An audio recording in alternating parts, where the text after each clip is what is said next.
There we go. So you want to make sure you read the question and all the answer choices. You guys, one word can change the meaning of the whole question.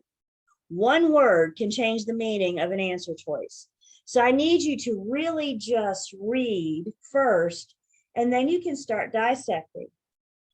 Test questions have what's known as a stem. And the stem of the question is, what is the question asking you? What is this particular question asking? And generally, you can find it like in the first sentence or the last sentence. And I need you guys to focus on the stem. I need you guys to focus on what is this question asking me? Because that's all you care about for this question. It's really easy to fall into what I call the what if trail. So you read a test question and then you start, what if this and what if that?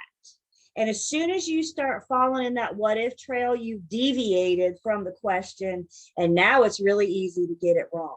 So I need you guys to always stay focused on what each question is asking. Some students I know have had a hard time with the what if trail. So one suggestion I have to help you avoid that is, for both of your exams, you'll have scratch paper. And sometimes it helps to write the question. If you feel your mind starting to trail off down somewhere else, write it on your scratch paper, circle it a couple of times to help keep your focus only on what the question's asking. So if we come across a more difficult question, or let me say when we come across a more difficult question, one suggestion I have for you guys to dissect these questions is to treat each answer independently. And with each answer, you assign a true or a false. So in other words, you read the question and then you read A and you ask yourself if it's true or false. You read the question and you read B. Is this true or false? Read the question, read C. Read the question, read D. By the time you're done with that little exercise, you should have either 3 trues and 1 false, or 3 falses and 1 true. So in a sense, we're looking for the odd man out here. Even if you can eliminate a question, both of your exams are multiple choice. So just going into a question, you have a 25% chance of getting it right. But if you can eliminate a question, you've upped your chances of getting it right. So let's look at, I'm on page 17, and let's look at number 7.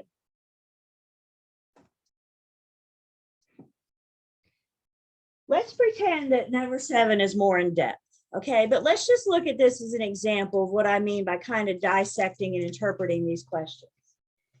So number 7 says a theater or hotel would be classified under the real estate category of, A says residential. Shake your head yes or no. Would a theater be considered residential? So I'm seeing some no's, so I would think that false. I would write an F next to A. Then we go back. A theater or hotel would be classified under the category of commercial. What do you guys think about that? Could that be commercial? Okay. All right. Hang on just a second. Before you get excited and put B down, we need to look at C and D. Because even though B is a good answer, we're looking for the best answer. So I think sometimes that happens too. We read A and we're like, oh, we like that one. And we never do read B, C, or D. So again, it's important that we read all of them and make sure we find the best answer. So we've assigned a T, a true, to B. Theater or hotel be classified as agricultural. Does that sound right? No, I agree. That would be false. And what about a theater or hotel be considered industrial? What do we think about that? So again, I agree. We went through and we studied each answer independently. And in the end, we determined that A was false, B was true, C and D were false. So that allows us to know our answer. Obviously, for your test, you're not going to have time to do that with every single question. It's a good trick for more complex questions, for more difficult questions, for something that you're stuck on. Again, I always feel like my job is twofold. Part of it, the big part of it, is to provide you the information you need to get through your state exam. But I think another part of it is helping you guys learn how to read and answer some of these test questions. And that's why we're such sticklers, and we always encourage you guys to take tests, because the more we can practice before the big day, the better you're going to be. So use that trick to help you get through questions. And once you start doing these, you're going to get better and better at them. Let's look at another one. Let's look at number 9, still on page 17. Number 9 is a little bit different because now we got some Roman numerals. I got Roman numeral 1 and I got Roman numeral 2. Again, if we treat the Roman numerals independently, assign a true or false to those, then that'll help us answer the question. So number 9 says the designation realtor refers to, Roman numeral 1 says any licensed real estate broker. What do you guys think about Roman numeral 1? Yes or no? Is that true or false? Thumbs down, head shaking no. So what did we just do there when we said Roman numeral 2 is false? Didn't I just eliminate A and C just like that? Poof, just like that. Now I'm down to a 50% chance of getting this question right versus 25. What do y'all want to go to Vegas? What odds do y'all want to go to Vegas on? 25% chance or 50%, right? Now we look at Roman numeral 2. An active member of the National Association of Realtors, the designation realtor refers to an active member of NAR. What do we think about Roman numeral 2? True or false? I see head shaking. So that tells us that our answer is B. Again, sometimes just interpreting, especially the trickier ones that you tend to get stuck on, just dissect them, break them down. The more you guys practice, the better prepared you're going to be for test day.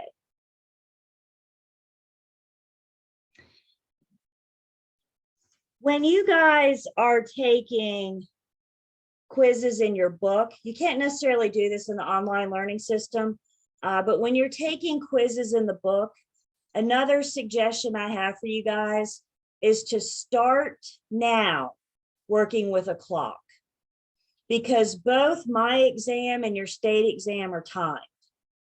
So when you're doing these end of unit quizzes, I think you should treat them like a real test. And I think if you allow yourself, I would say 2 minutes per question. So when you sit down to take the unit 1 quiz, there's 20 questions. 20 times 2 is 40. I recommend you actually set the timer on your phone for 40 minutes and gauge your time. If you blow through it in 10 minutes and fail, what's that tell you? You need to slow down. If you can't get through the test in under 45 minutes, then you're going to have to pick up the pace again. Again, as this material gets deeper, as we go further along, it's important that you guys are able to stay within your time limit, because guys, when your time's up, your time's up. The system just cuts you off. So start now, start today working with a clock. The reason I say we don't want to do this in the online learning system is because with that, you get the explanations. And so to me, it's more important that you look at those explanations, look at why this is right or wrong. That's what's going to help it stick with you. So don't try to go through those super fast, like it was a test. Use the time for the unit or the end of unit quizzes in your book. Comments? There's also some flat PDFs in the online learning system. So again, you can just set your timer for those as well.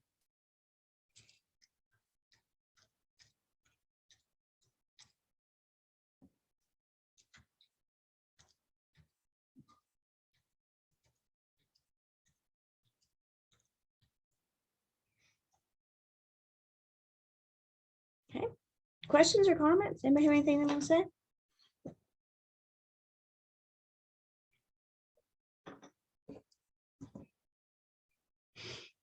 All right. So We are getting back into Unit 2.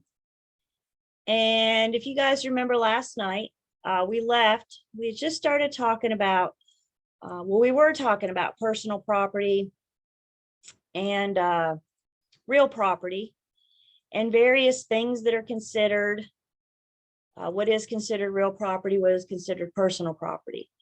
I think this is I know this is the very last slide that we looked at, and we talked about plants and whether or not they were personal property, real property.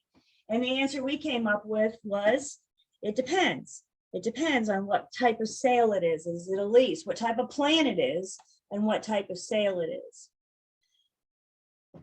So continuing our conversation, let's talk a little bit, and we're going to define fixtures in just a second. But some other words that go with fixtures. Fixtures a lot of times can be detached. They can be added and they can be detached. And so the words we use to attach or detach fixtures, a severance, you're converting that from real property to personal property. You have severed it from the property. Annexation means you've attached it. You converted it from personal property to real property. So let's use an example of a ceiling fan. If you have a ceiling fan in your home, you know that that thing is attached to the ceiling, and it's attached in a way that it's not falling on your head, hopefully, right? Right now, that ceiling, look at all y'all look up, like, oh, God, okay, watch out. So right now, that ceiling fan would be considered a fixture. Well, let's say you just really don't like your ceiling fan. You think it's tacky, you don't like it, you want a new one. You can detach it. You can bring it down and detach it. Can't you run out to Lowe's, buy a new ceiling fan? You carry that thing in a box, right? That's pretty personal property. And then you attach it in the space that it was, you attach it in a way that it becomes permanent. So that just because it's considered a fixture doesn't necessarily mean that it's there for good. Sometimes they can be detached. When we talk about attaching or annexation, we're talking about permanently affixing it in a way, or fixing it in such a way that it's meant to be permanent. The old saying with this is nailed, screwed, or glued, bolted, welded. That is how we can permanently attach something.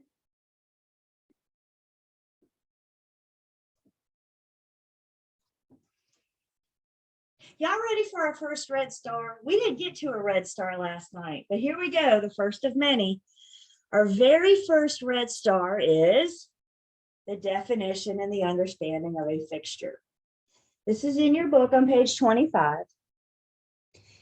The basic definition of a fixture is an item that was once personal property, but it's been converted to real property by being permanently affixed or attached. It has been annexed, annexation. It is attached. Again, nailed, screwed, or glued. It's attached in such a way that we want it to be permanent. We're going to talk about some things, examples of things that are a fixture in just a second. But before we do that, sometimes buyers and sellers can disagree. And sometimes those disagreements are over whether or not is something considered a fixture or not. There have been numerous occasions where after closing, the buyer moves into their new house and they felt that something was a fixture was no longer there. They thought when they bought the property, that was going to be there. Let's put real estate aside for a second. Let's pretend that real estate doesn't exist, okay? If two parties can't agree to agree, the judge will decide for them, won't they? Now let's bring real estate back into it. If two parties can't agree to agree, then the judge will decide for them. Would it surprise you guys if I told you fixtures have put buyers and sellers in front of the judge before trying to determine whether or not it's a fixture or not?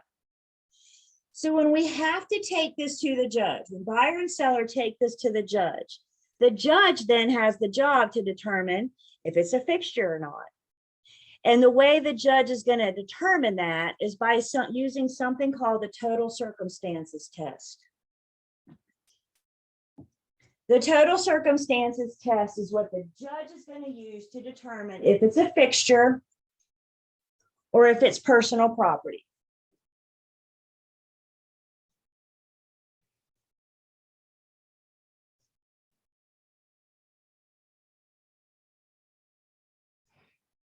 So how the judge determines this, they ask a series of questions. And we can remember those questions that the judge asks by remembering IRMA.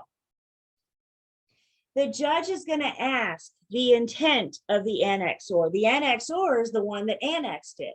The annexor is the one that attached it. So the judge is going to ask the intent.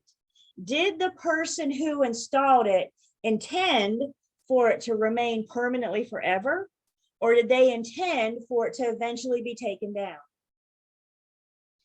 The judge is going to ask the relationship of the annexor.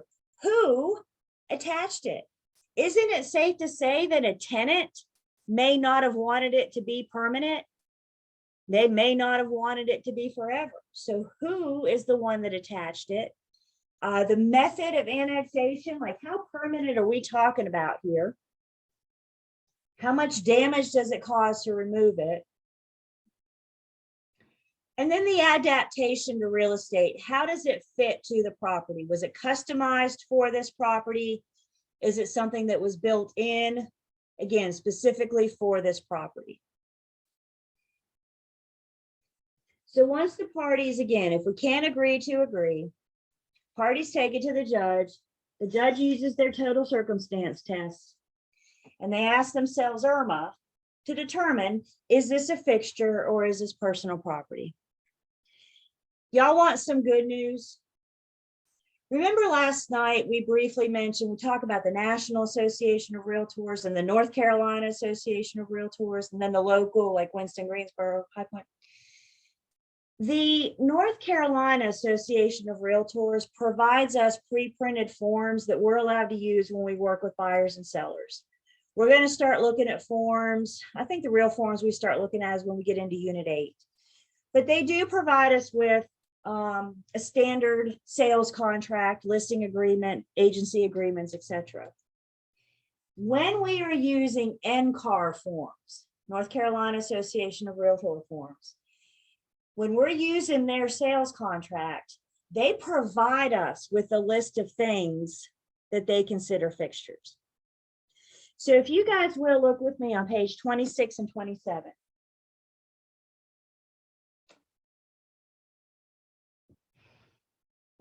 You guys see all those bullet points there?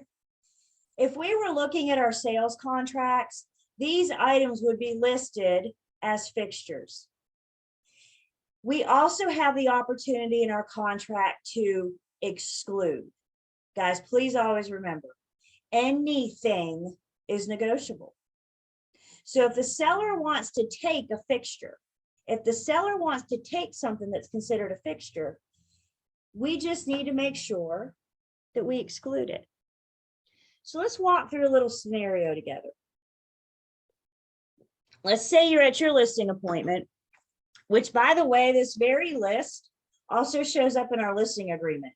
So it's that listing agreement is the paperwork we use to create the relationship with me and the seller. So when we're at the listing appointment, we can have this conversation with the seller, look at this list, and tell me right now if you plan to take anything with you, because if you are, that's fine. We just need to have a conversation about it. So let's see, on page 26, 1, 2, 3, the fourth one up is mirrors attached to walls. You guys see that? Let's say there's a mirror attached to the wall and the seller has some kind of sentimental attachment to it. Shake your head, yes or no. Can the seller take that mirror? Of course they can. Absolutely. So when the seller says, this mirror is very important to me, and when I move, this mirror is coming with me, as their listing agent, you say, great. Ideally, in a perfect world, we could encourage the seller to go ahead and take the mirror down now, repair that wall, however it was attached, That way a buyer never sees that mirror. You guys know how people get sometimes, right? Like, well, I'd have bought that house if the mirror would have come with it, right? So this way, if a buyer never sees the mirror to begin with, and they don't know what they're missing. So in a perfect world, we should have conversations with the seller, try to get the seller to take that mirror down, fix it, and the buyer never sees it before I take pictures, before we list their property for sale. Do we live in a perfect world? No. So you tell your seller, be like, look, if you take that down, it'd be a lot easier. And the seller says, no, this mirror is important to me and I'm not taking it down till I move. Okay, great. Guys, as the listing agent, it now becomes my responsibility to let every single interested buyer know that when they buy this home, that mirror is not going to be there. It becomes my job to make sure that they know that that fixture will not convey, that fixture will not be included. We have a place in our contract to exempt fixtures. Again, anything's negotiable. So if your seller's taking that mirror, we need to make sure that that's in as an exception. One of the probably the most interesting things about the fixture conversation that I've learned, I know it's hard to not see what you don't see, but when you really start looking at this list, some of you might wonder where the refrigerator is. Guess what? The refrigerator is not considered a fixture. The refrigerator is considered personal property. Don't you just roll that thing in and plug it in? I mean, it uses the exact same plug and outlet as my hairdryer. So the refrigerator is considered personal property. I'm here to tell you guys, the refrigerator is probably the #1 negotiated personal property item. Can the seller agree to leave the refrigerator to convey? Of course they can, because we can agree to anything, can't we? By the way, probably the second most negotiated personal property is the washer dryer. Keep in mind, anything is negotiable. But if you're using the standard contract provided to us by the North Carolina Association of Realtors, these things are considered fixtures. And if the seller wants to take them, we just need to discuss how, when, and make sure we're all on the same page. And if buyers are going to see it, they need to know that when they buy, this is not going to convey. This is not going to be included. What questions do I have on that? For the test, are we going to need to kind of have this list memorized or just conceptually? No, I got more important stuff for you guys to memorize. So this is just the idea. This is just an example of what would be considered a fixture. And actually what you're looking at in your book isn't even the most current list. We'll see this again. We'll look at our sales contract, this one when we get to unit 10. We'll see our listing agreement in unit 8. So that's when we'll see the most updated current list. We also have a play. Yeah. No, I was going to say this actually answered my question, because I had a question on like the microwave, the over the stove microwave as opposed to the counter microwave. There's a difference. So what are you going to do with the counter microwave? The counter microwave is you can take it with you. Yeah. You take it with you. The one affixed over the stove is. And I had a question on that because something came up recently, but yeah, you answered that. That's a fixture actually. Yep. It depends. Is it attached? It's suspended. It's attached in a way that it's not falling on your stove, right? So April, that's a great point. Some things like the microwave, maybe it's personal property, maybe it's a fixture. Maybe we need to walk in the front door and see, ooh, this thing is attached, it's a fixture. Or this thing is sitting on the counter, it's personal property. That seller can walk away with that just as easily as they can anything else. Thank you for that, April. Thank you. We also have a place in our contract, just FYI, and we're going to talk a little bit more about this in a minute. But anything that the seller has leased and not yet own. So maybe it's a lease to own. Maybe it's something they're making payments on, but it's not theirs yet. Again, we got to have these conversations with the seller So we understand what goes and what stays. And we just need to ask, you pay for everything. I word that a little bit better, but as we're going through the home with the seller and asking lots of questions, we got checklists and stuff. Don't worry. That we need to, if something's not paid for, then we also need to let the buyer know that that will not be included. The seller can't convey what's not theirs. So if they're still making payments on it, we need to, again, we'll talk a little bit more about that in just a second. So here is, you guys get your chat ready. Set your chat to everyone. And here's a picture of a kitchen. This is actually a listing I had, I don't know, 5-6 years ago. This is probably one of my favorite listings of all times. Immaculate home, such good condition. Guys, I'm not kidding when I say you could eat off the basement floor if you wanted to. It was a very well-maintained, very nice home. So why don't you guys tell me in the chat, tell everybody in the chat, what items do you see in this picture are going to stay? What items in this picture would you consider a fixture? I see the cabinets. Yes, Tyler. The microwave, as we just said. The island. Mirelli, Tiffany, let's talk about that island for a second. Sometimes kitchen islands are attached. Sometimes they're on wheels. This one is attached. And the reason I know that, I don't know how all you guys can see this, but do you see the electrical outlet right here? If it has wiring to it and you push on it, it doesn't move, it's going to be considered a fixture. If the kitchen island were on wheels, we could just roll it out the front door and it would be personal property. While we're on this, shake your head yes or no. What about the bar stools? Are they going to go? Are they going to stay?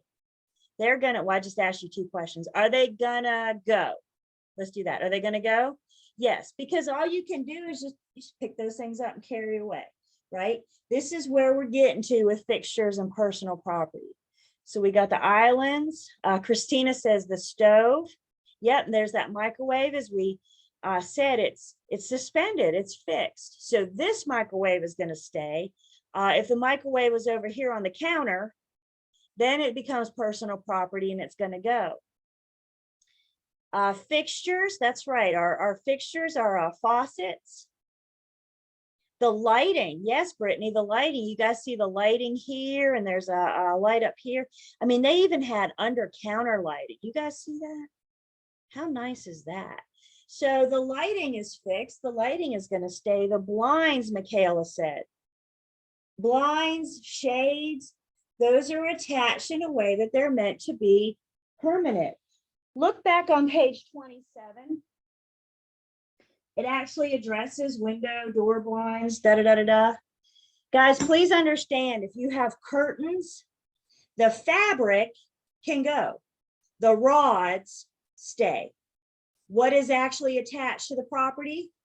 It's the curtain rods, the drape rods that are attached. The fabric, the curtains themselves, are considered personal property. So Michaela said the blinds, shades, yep, stove, bar stools, go, yep. Ooh, somebody said the dishwasher. I forgot that was there. Yep, dishwasher right here. I got the stove over here. The flooring and the backsplash. That's right, the tile backsplash. The screen here, to me, this is attached in a way it's not falling down from a window. So the shades, I believe that would be a shade. It depends on how the shade's attached, right? And is it something attached to it and the shade slips over it? Again, sometimes this stuff just depends. What about like these plates up here above the door? You guys see these? The plate, I'm guessing, is hung on by a nail. So the plate's going to be personal property. It's the nail that's attaching it. Guys, here's the deal. Sometimes we can look at something and say, yep, that's a fixture. No question, no contest. Sometimes we're not sure. This is the advice I have for you. When in doubt, write it out. If this is something your buyer or seller really want and you're not sure if it goes or stays, go ahead and put it in the contract. So that way you don't wind your buyers and sellers in court later fighting over this simple thing about whether or not it's a fixture or personal property.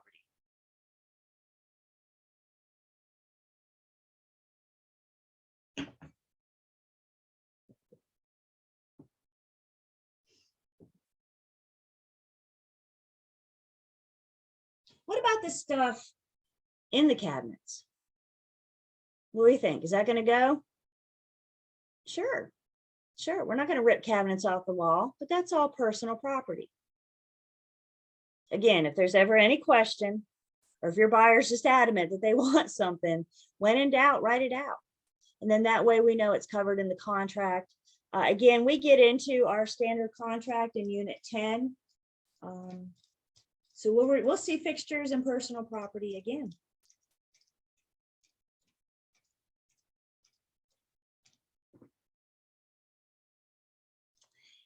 Another category of fixtures that we have is something called trade fixtures. Trade fixtures are fixtures of the commercial tenant.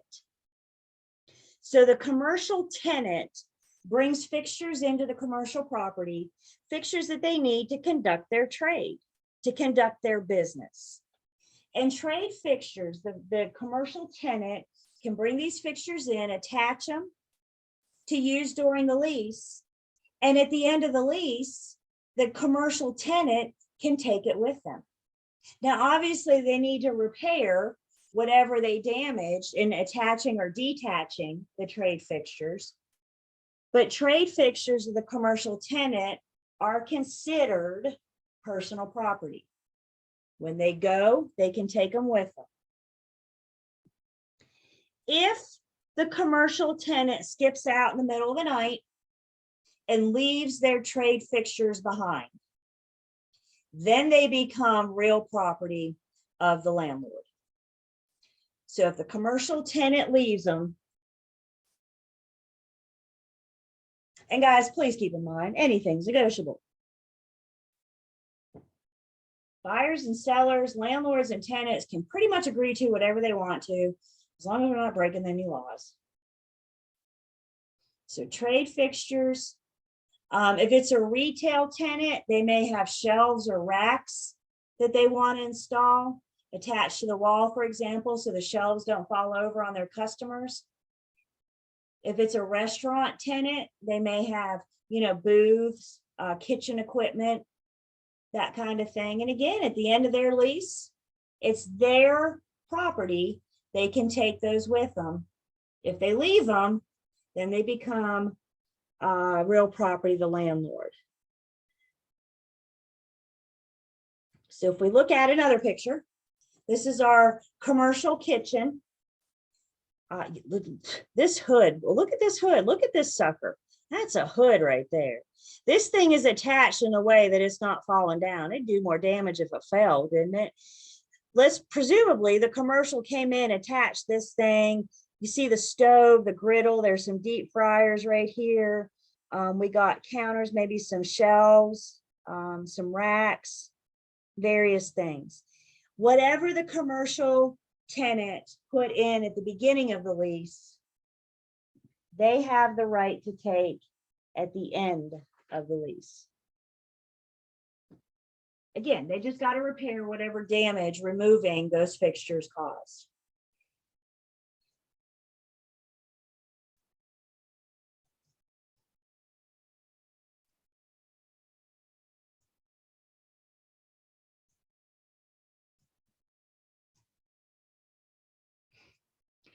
Another type of fixtures we have, and something that's specific for us, North Carolina's agricultural fixtures. These are for the tenant farmer. Once the tenant farmer comes in and installs a fixture, it becomes real property of the landlord.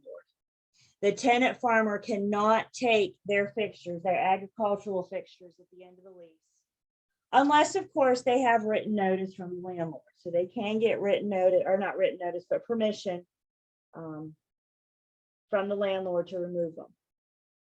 But as far as in general, agricultural fixtures, once the tenant farmer installs them, they stay.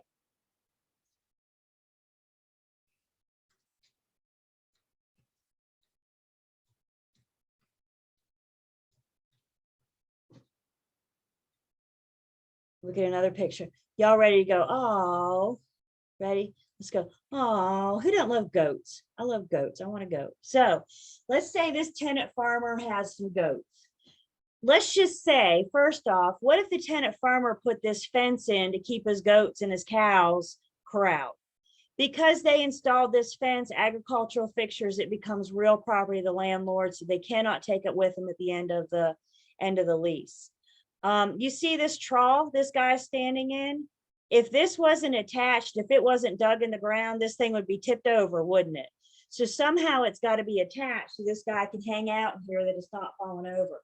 Because it's installed, when this tenant farmer's done at the end of the lease, they will need to leave that, again, without special written permission.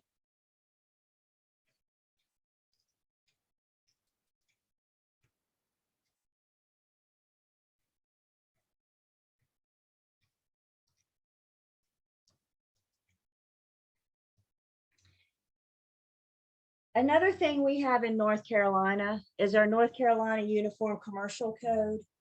The UCC regulates personal property. This goes back to the conversation we had a few minutes ago about items that are leased but not yet owned. And what the UCC says is that any items that's bought on credit and the purchaser is given a security agreement, it's going to remain personal property until it's paid in full. So once again, listing agents, we need to have questions with the seller. Like, do you own everything? Is there anything you're making payments on in your home? Because if they do, if there is something that they don't own yet, they're still making payments on. Guys, it's not the sellers to sell. They don't own it yet. So we need to have conversations. Are you going to pay it off? Are you going to send it back? What are you going to do with it? I have another place on our contract that we can specify items that are leased but not yet owned. And those things will be excluded. They cannot convey. The seller can't sell what they don't own.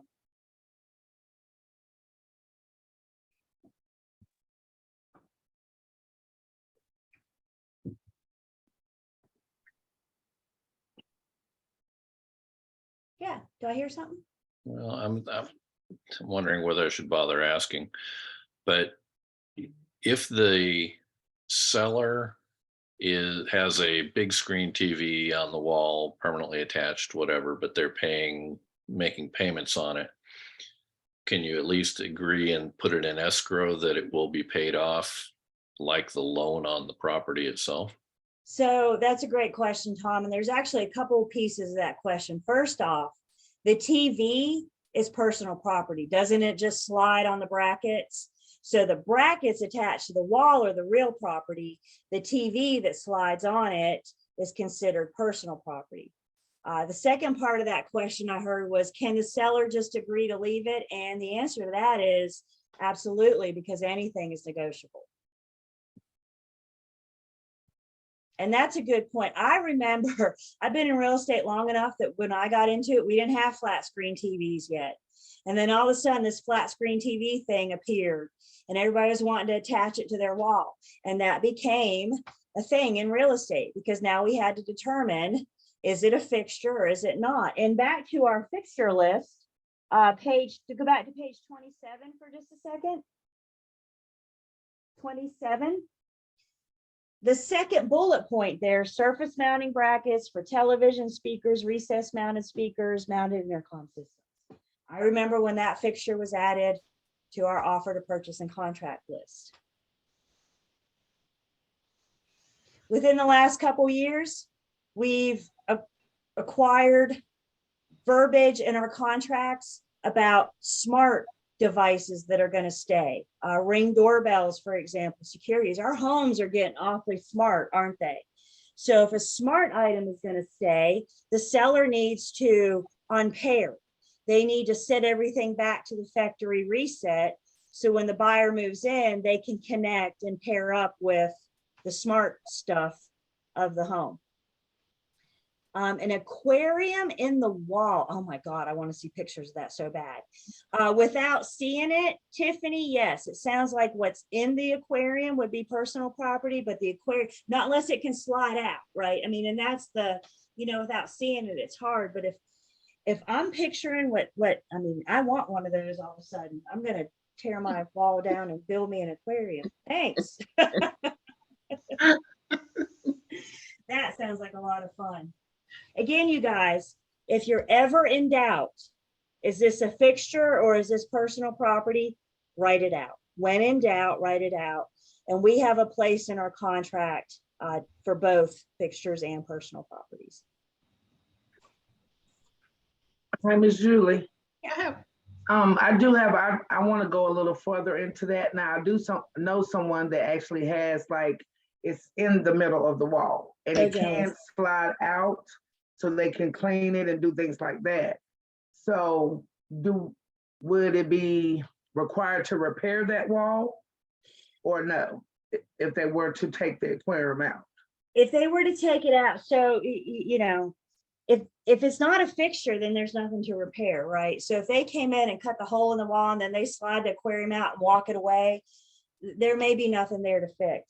Again, and I hate, Tiffany, I hate to keep saying this, but it could just depend, because it's one of those things, you know, until we see it, it could just depend on how that works. But from what I'm hearing you say, they take the aquarium with them, either they leave the hole in the wall.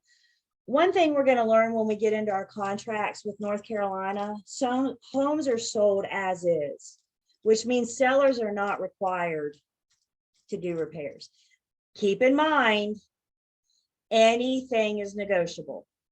So could the buyer say, I'm not buying your home until you fix that wall, and negotiate that wall? Absolutely. Anything is negotiable.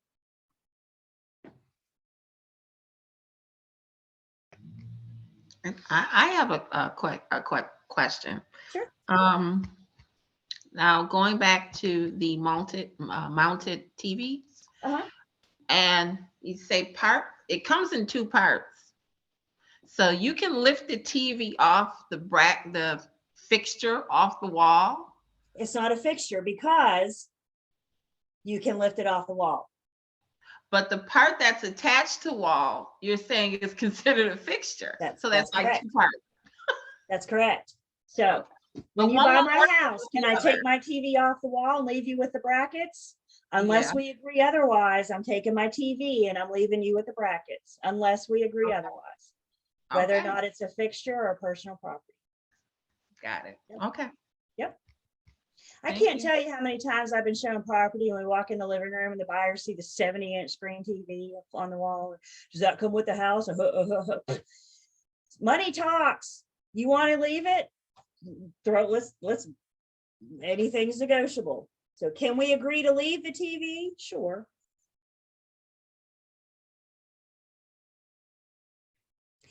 You know, fixtures can be, again, they can be tricky because a lot of times we need to see how they're installed.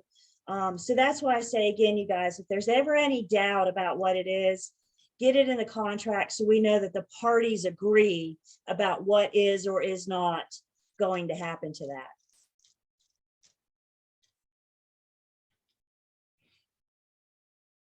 Another thing to talk about when we talk about real property and personal property is manufactured or mobile homes. And whether or not a manufactured or a mobile home is personal property or real property, once again, depends. If the well, first off, all manufactured homes are built to HUD standards. HUD stands for the Housing of Urban Development. Housing of Urban Development. We're going to talk a little bit about HUD throughout this class. So manufactured homes are built to HUD standards. And when they are real property, they have wheels, they have a hitch, they have a title registered at the Department of Motor Vehicles. If you remove the wheels and you put it on a permanent foundation, you remove the hitch and you cancel the title, you have converted it from personal property to real property. So whether or not a manufactured home is real property or personal property depends. Is it on a foundation or is it on wheels? Does it have a title with the DMV or not? Wheels, hitch, and title means it's personal property. All you gotta do is hook that sucker up to the back of a truck and away you go, right? Pretty simple. You take those wheels, put it on a foundation, remove the hitch, cancel the title, and now you have real property. You've converted it.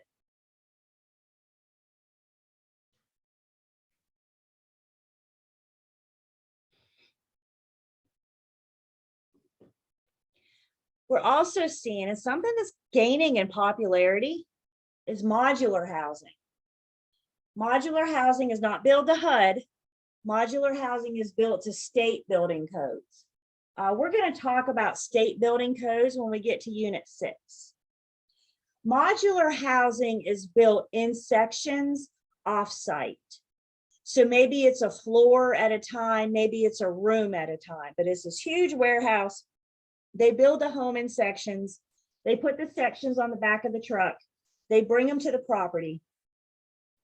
And once they're assembled on site, that modular housing becomes real property. Again, we're seeing this more and more. Some people will argue for modular housing that it's built in a controlled environment. So we don't have to worry about, for example, weather delays. Has anybody ever tried to build new construction? You know what happens a lot in new construction? Weather delays. However, if you're building it in a big warehouse somewhere, as long as you got power, you can keep going, right? You're not going to be as affected by the weather.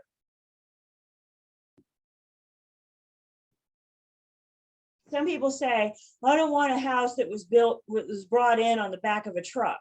Well, one way or another, it's coming in on the back of a truck. May it be room by room or board by board, but one way or another, it's coming in on the back of the truck. It wasn't just there when you decided to build. Have you guys ever been driving down the road and seen like half a house? I wonder where the other half is? It's coming, or it's already there. Not sure, right?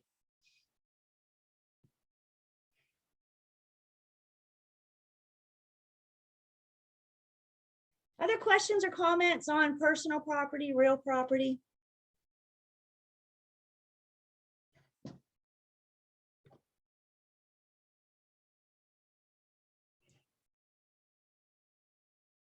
Okay. Let's go ahead and take our break. We come back, we're going to start talking about something called an estate.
All right.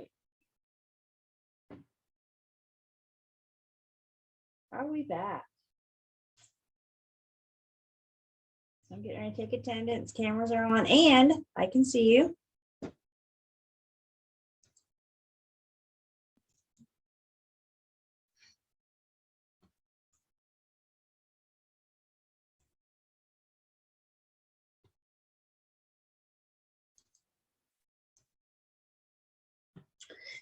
So switching gears just a bit, still in unit 2, but we're going to leave fixtures and personal property behind. And we're going to talk about estates and what estates are. I have taken attendance, so if you just put your camera back on, please let me know. Yep, thank you. So an estate is the amount and the kind of interest that an individual has in real property. When we talk about an estate, we're talking about the type of interest. And we're going to learn in just a second that there's more than one type of interest. There's more than one type of estate that you can have in property. When you guys see estate, I want you to immediately think interest. An estate is the type of interest.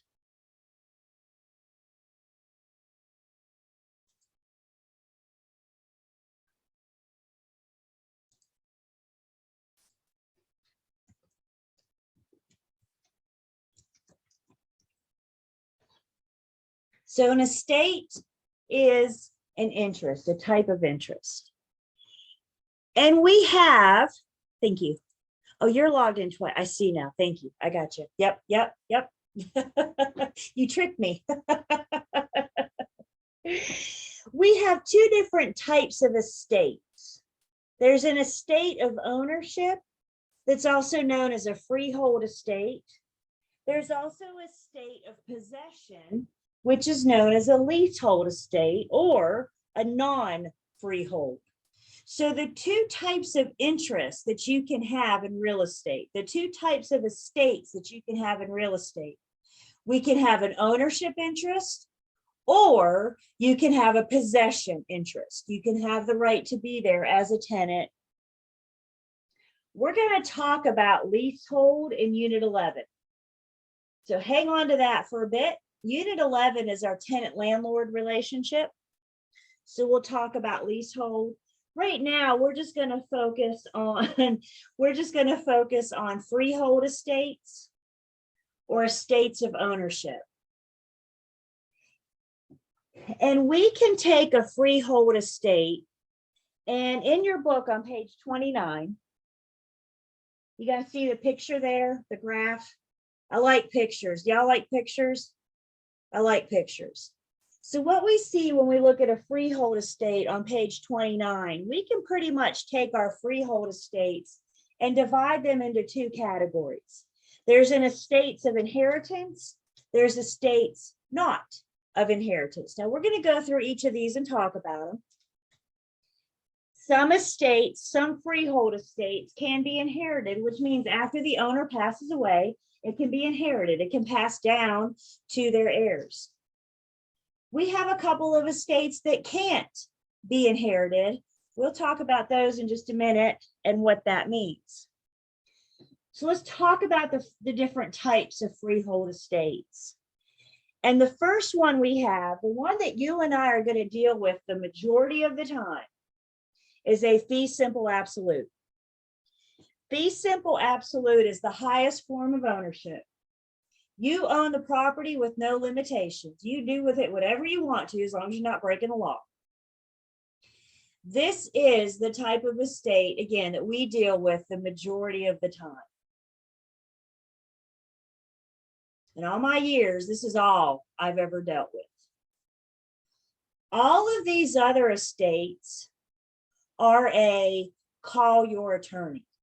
All of these other estates that we're getting ready to talk about, if you bump into them in your real estate career, the best advice you can give your buyer and or seller is to call the attorney, because this just got out of our realm. Fee simple absolute is what we deal with. If we're called to deal on anything else, now we got to get an attorney involved to deal with the legalese of it. Remember when I said yesterday, maybe I didn't, I don't know, but I sometimes feel like in this class, we're teaching you guys just enough to be dangerous. And it's so easy to try to offer advice. When people start asking questions, you want to offer advice. Yes, do I have a question? Accidental unmute. So we need to know when to seek legal advice. And when we come across any of these other estates that we're getting ready to talk about, that's when we need your buyer or seller to get attorneys involved to make sure that the property is properly and legally being conveyed. So another type of freehold estate that we have is something called a fee simple defeasible or a qualified fee estate. And with these type of estates, there's restrictions on how you can use the property. These are deeded restrictions, which means when you buy it, you know that there's restrictions. You buy it understanding that there's restrictions. And guys, with these, it's pretty simple. You break the rules, you lose the property. It's pretty simple. You buy knowing there are things you can or cannot do on the property. You break the rules, you lose the property.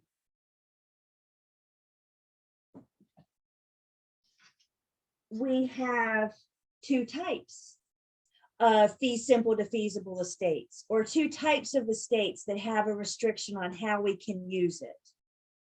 The first type, the first restriction on use, and this one's a mouthful, fee simple subject to condition subsequent. Who names this stuff, right? So a fee simple subject to condition subsequent. What this one says is that the owner can do whatever they want to, except one thing. You use this property however you want, with this one exception. Let's say, for example, the exception is selling of alcohol.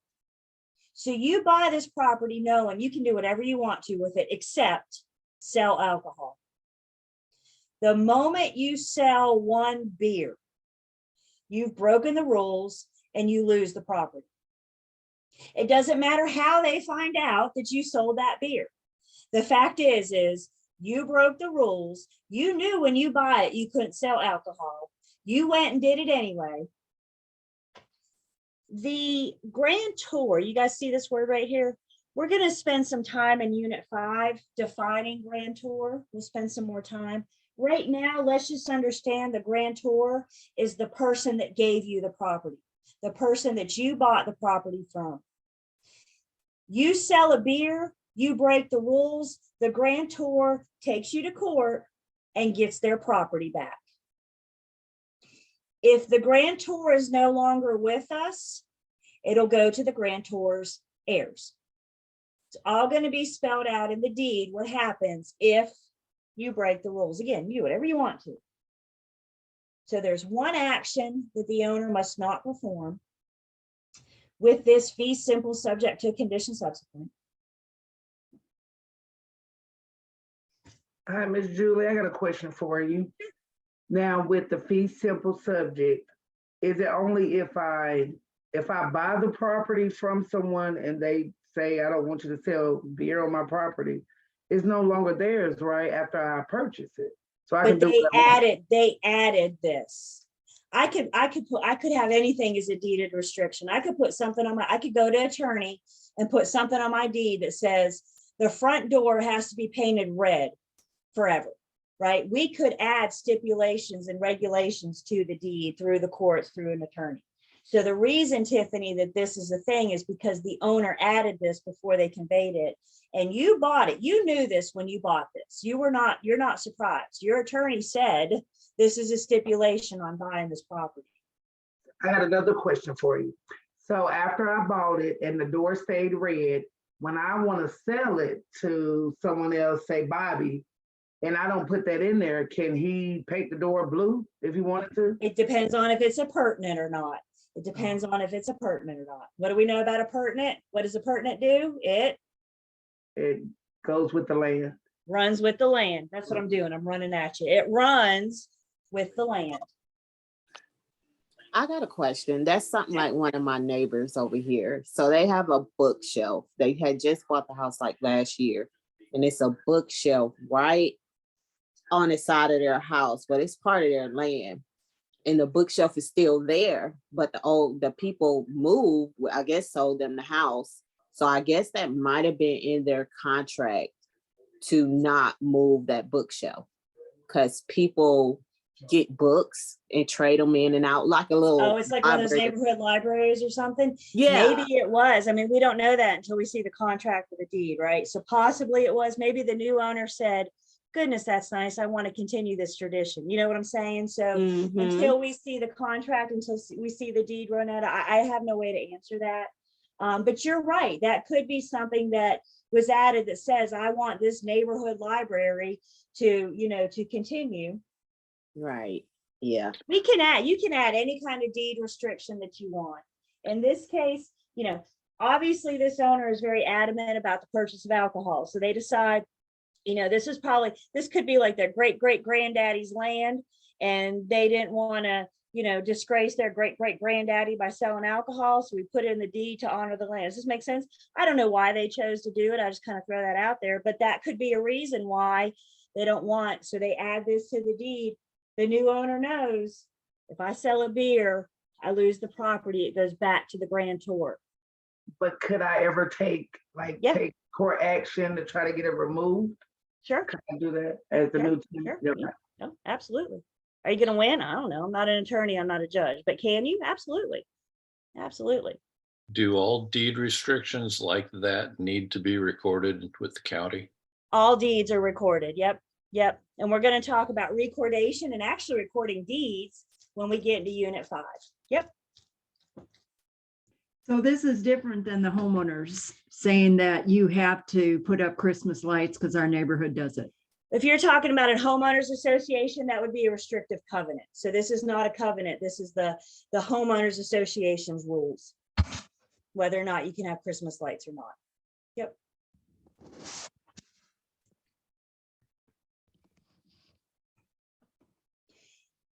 The other fee simple, I'm sorry.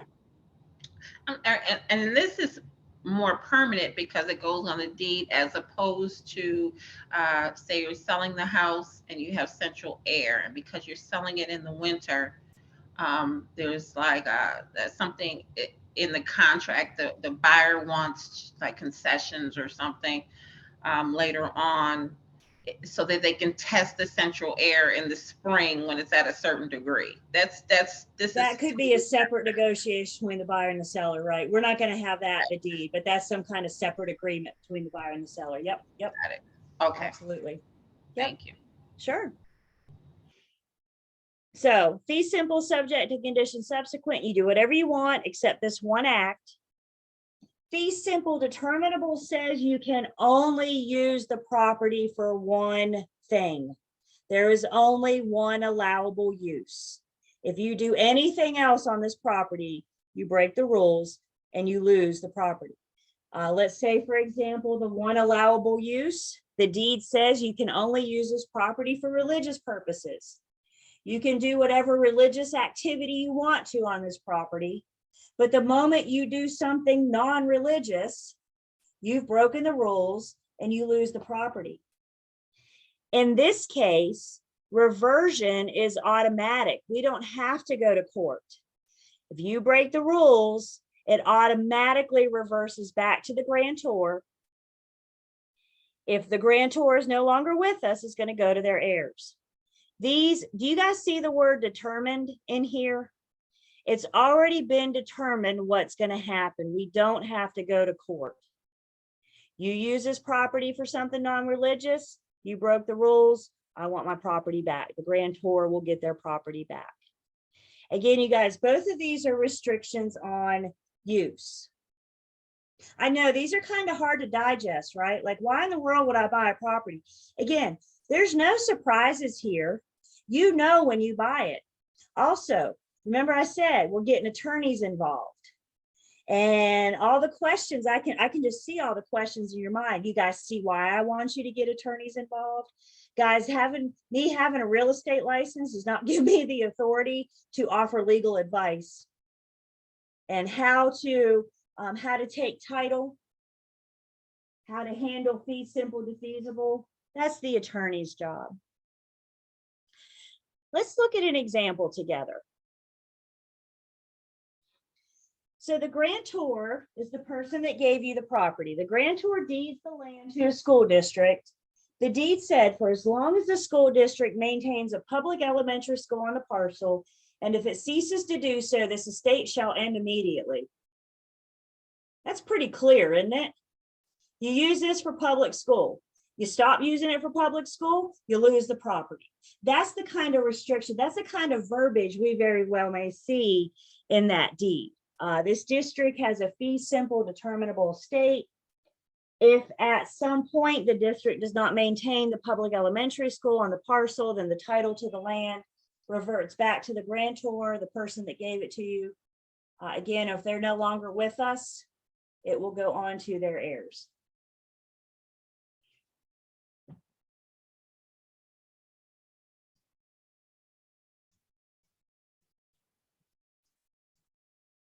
So fee simple defeasible properties have a restriction on how you can use it. They have a restriction on use. We could also see life estates. Life estates have a restriction on time. You're not going to own a life estate forever. Life estates are sometimes referred to as partial estates. You can use the property however you want, but you're restricted on how long.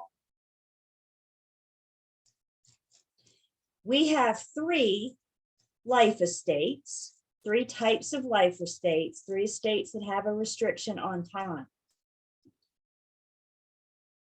The first one is a conventional life estate. Conventional life estate is one of the ones that cannot be inherited. And the reason why it can't be inherited, the conventional life estate is meant for the life of the owner. And when the owner passes away, the property goes back to the grantor or it goes on to a named third party. And that party is named in the deed. It says at the end of the conventional life estate's life, the property will automatically pass on to Bob or, whatever. So conventional life estate cannot be inherited. How long do you own a conventional life estate? For as long as you're alive. Once that life is over, so is this life estate.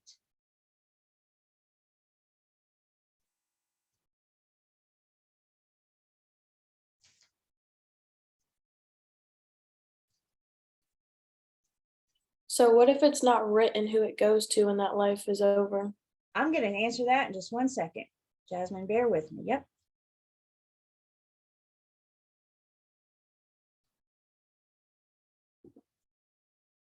Another life estate that we have is something called a marital life estate. And again, this is not of inheritance. A marital life estate cannot be inherited, cannot be passed down to your heirs. Marital life estates kick in when somebody owns property before they're married. Now, in just a minute, we're going to talk about people that are married that own property and what that relationship, how that looks.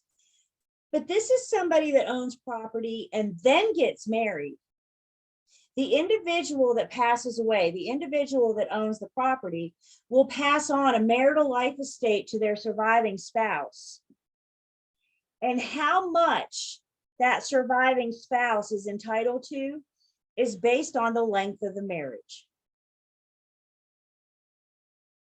So you buy property, then you get married, individual passes away. How much is your spouse going to get? It depends. It depends on how long you were married.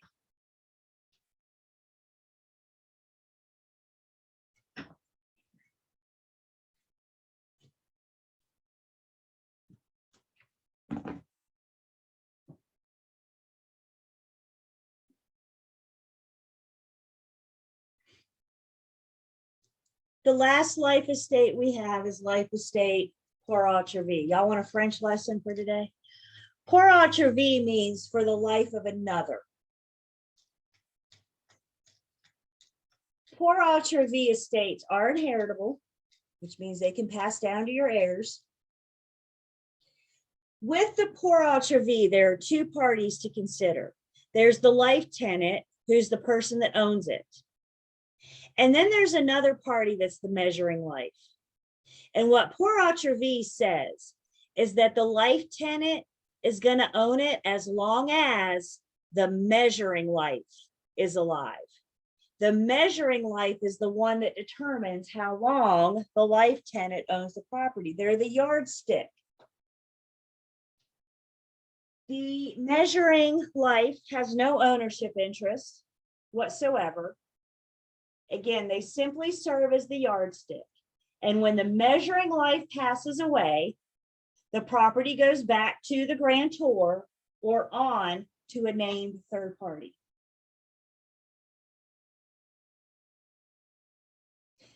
I think there's a really nice example of this in your book. I like this one at the top of page 33. Top of page 33 says that Austin owns fee simple title to the property. He conveys a life estate to his brother Carl for the life of Carl's daughter who has a major disability. Carl has the right to enjoy the ownership of the property and is the life tenant, but the daughter is the measuring life.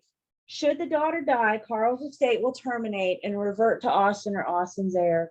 The daughter has no present or future ownership in the property. Clearly, Uncle Austin wants to make sure that his niece has a roof over her head, right? He wants to make sure that she has somewhere to live for her life. He doesn't care about his brother. So Uncle Austin's saying, you can have, Carl, you have this property for as long as your daughter's alive. And when your daughter dies, it's going to come back to me. So as we mentioned earlier, with life estates, when the life estate is over, one of two things happens. Either it goes back to the grantor or it goes on to the named third party. The grantor and the named third party in these cases actually have names.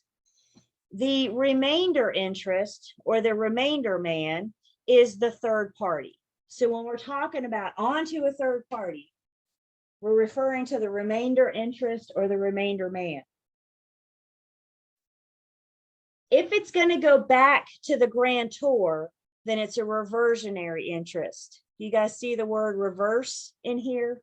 It's going to reverse back to the grantor or their heirs. And to answer the question we got a few minutes ago, if there's not a remainder man named in the deed, then the default is to go back to the grantor. So if you don't name anybody, if you don't mention anybody, the third party for the property to go, then it goes back to the grantor.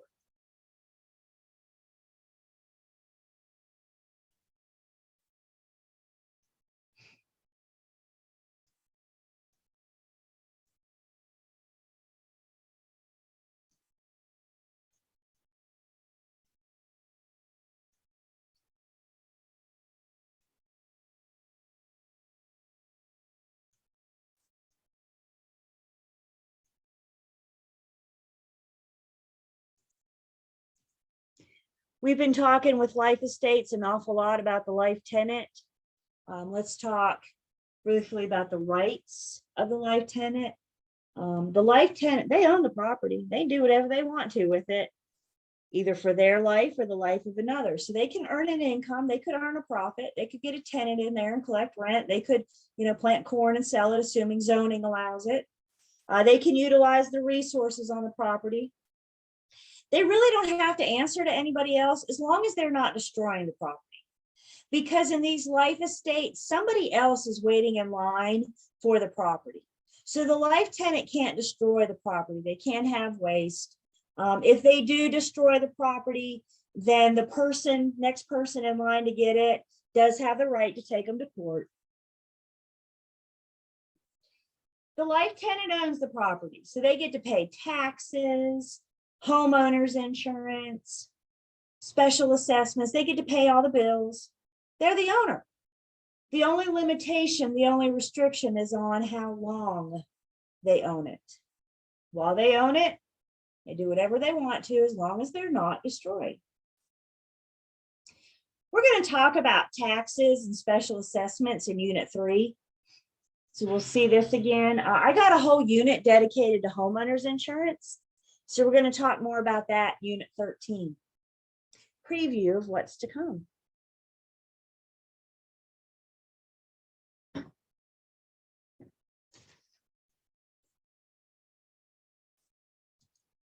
Last thing about estates, just real quick, we're just going to brief through this.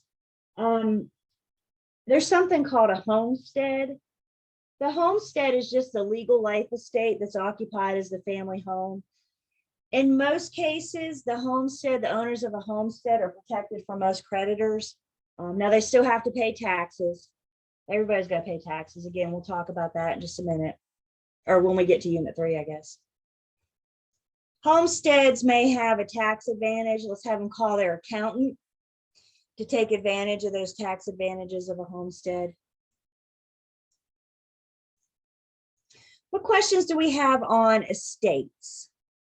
Again, fee simple absolute the majority of the time.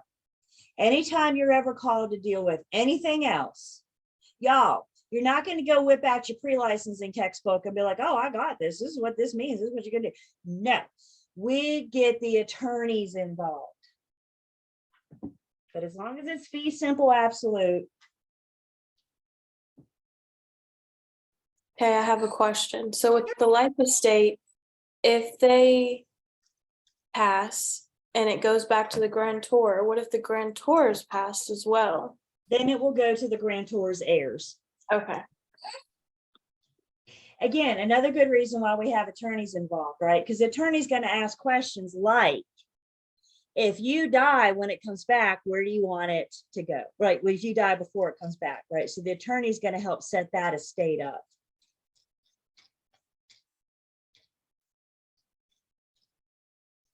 So we've talked about estates, which is the type of interest one has in the property. Now we need to talk about the different types of ownership, how you can own the property. And I got two types of ownership. You can own it in severalty, or you can own it concurrently. And of course, we're going to talk about both of these. So first off, if you have ownership in severalty, you are the sole owner. Ownership in severalty is one person or one entity. You are the sole owner. It is you, 100%.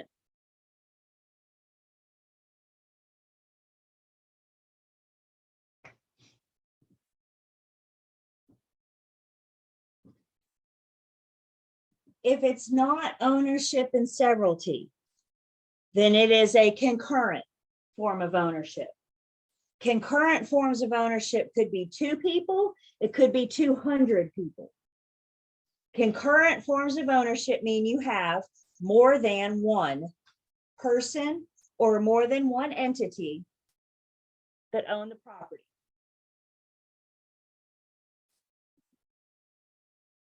We have 3 different types of concurrent forms of ownership, and we're going to talk about each of these.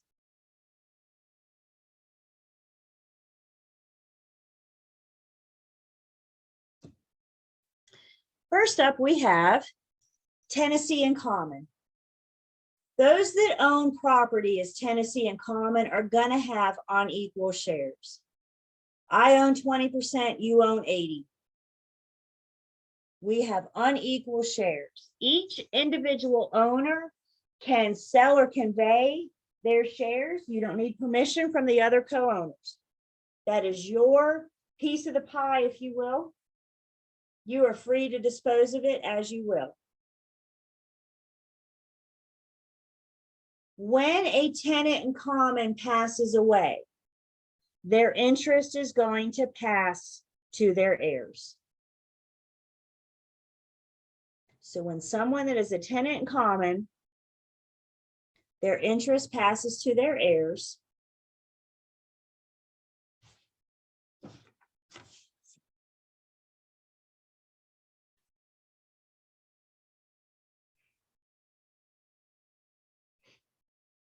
So if we look at a picture, tenants in common, we can see two people buy a home. They go in 60-40 on equal shares. The owner with 60% passes away. Their interest is divvied between their two heirs. Now, instead of two owners, how many do we have? 3. We divvied that interest. We shared that interest. Again, attorneys are involved. You betcha.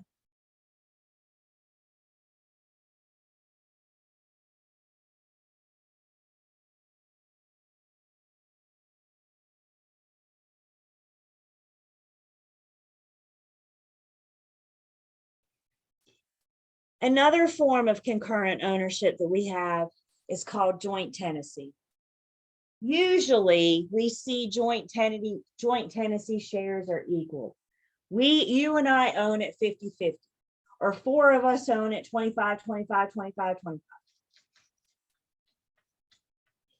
In order to be a joint tenant, all of us, we got to purchase at the same time. We all have to appear on the same instrument. We have to appear on the same deed. In other words, we all take title all at the same time. And that's how we form a joint tenancy. We were there together at the attorney's office, signing the documents, and we're all on the same name. We're going to talk a little bit more about that in just one second.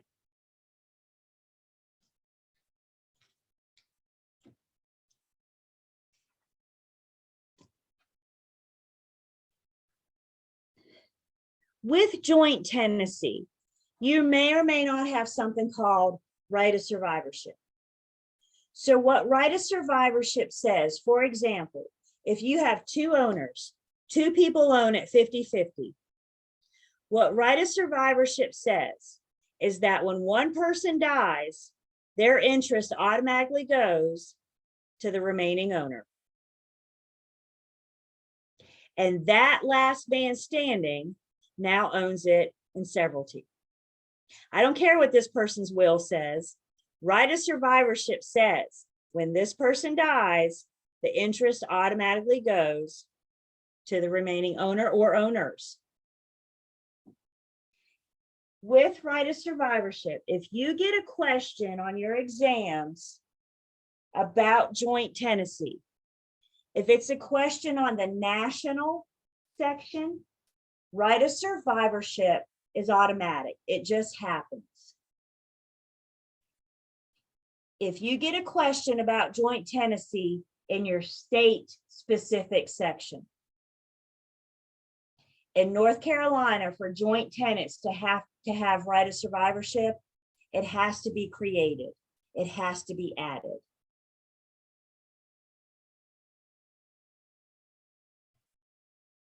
We're going to talk about when married people own property next in just a second.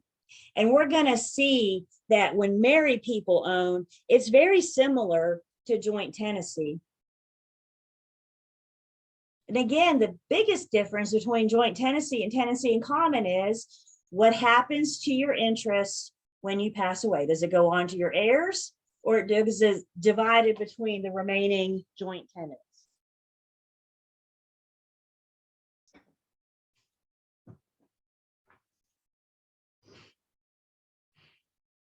So to look at our picture, the example we just gave, 2 people buy 50-50. One of those individual passes away, their ownership interest is transferred. The last man now owns it in severalty. They have severed the other owners. Last man standing.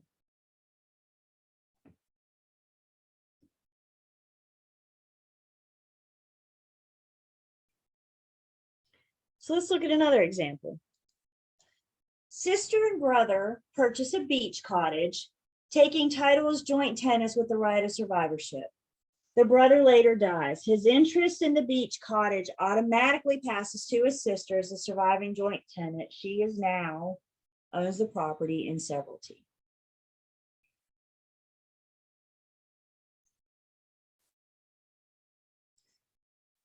So to just kind of reiterate what we've said, make sure that we're good. Something that makes joint tenants unique. Joint tenancy has these 4 unities. In order for you to be a joint tenant, we have to have these 4 unities.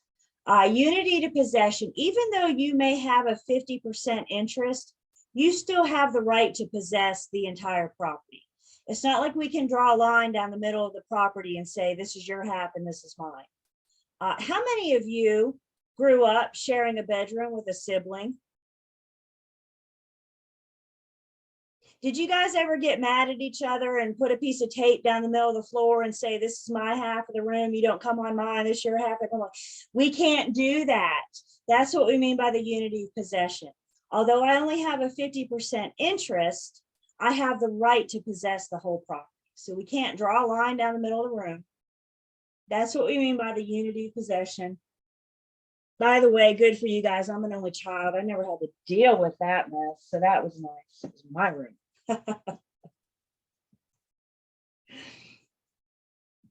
Joint tenancies are also required to have a unity in interest. As we said earlier, joint tenants are going to have an equal interest. We have a unity of time, which means we all take title at the same time. We're all there at the attorney's office, all at the same time, all taking title. And then the unity of title says that we appear on the same document, the same deed. So I see you guys' wheel turn. I see. So with joint tenancy, if the property is owned by 3 or more joint tenants, and one of those owners conveys, whether or not they can convey is set up at the beginning of the joint tenancy. So let's say they're allowed to convey, and they choose to sell their property, the new owner cannot come in as a joint tenant because they were not there at the time that we took title. So let's say we have 3 owners, and I'm going to get, that's not really cool. We have 3 owners. There, that makes me feel better. Equal interest-ish. And let's get real fancy and let's call our 3 owners A, B, and C. So I have 3 owners that purchased all 3 as joint tenants. They all went to the attorneys at the same time. They took title at the same time, and they all appear on the deed all at the same time. And let's say part of our joint tenancy agreement is that we'll allow you to sell your share. If you want to, you can sell your share and get out. So B wakes up one day and B says, I've had it. I'm done with you guys. I'm going to sell my share. I'm going to sell my 33.3% to D. Shake your head, yes or no. Can D be a joint tenant? Look at you guys. You guys are so good. D cannot be a joint tenant. Why? Because D's the new guy. D wasn't there when we originally took title. So D cannot be a joint tenant with A nor C, which means D is going to come in, the new guy is going to come in as a tenant in common. Did anything happen to A and C's relationship? They're still joint tenants, right? They were still there at the same time on the same title, taking deed at the same time. So now the $1 million question is, what happens when one of these people dies? What happens to their interest? You know what I'm going to tell you to do? Call your attorney. This got way out of our realm really fast, didn't it? How is this property going to be divided? Does it go to heirs? Does it go to right of survivorship? This is where we got, this is why we want attorneys involved. What we need to know is that the new guy can't come in as joint tenant because they weren't there when we originally took title.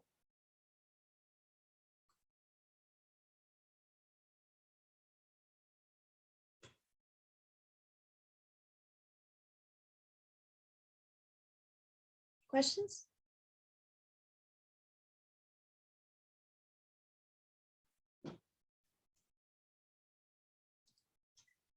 How we end tenancy in common or joint tenants, again, even though the parties can voluntarily agree to sell their portion, all of us could get together and we could all decide to sell it, right? We could all sever ourselves from the property, convey it to somebody else, or if it's allowed, one individual owner can sell their percent. The court, we may have a court order, a petition. Again, if the courts rule that we're gonna take the property from you for whatever reason, then that also would kill the tenancy in common or the joint tenancy relationship.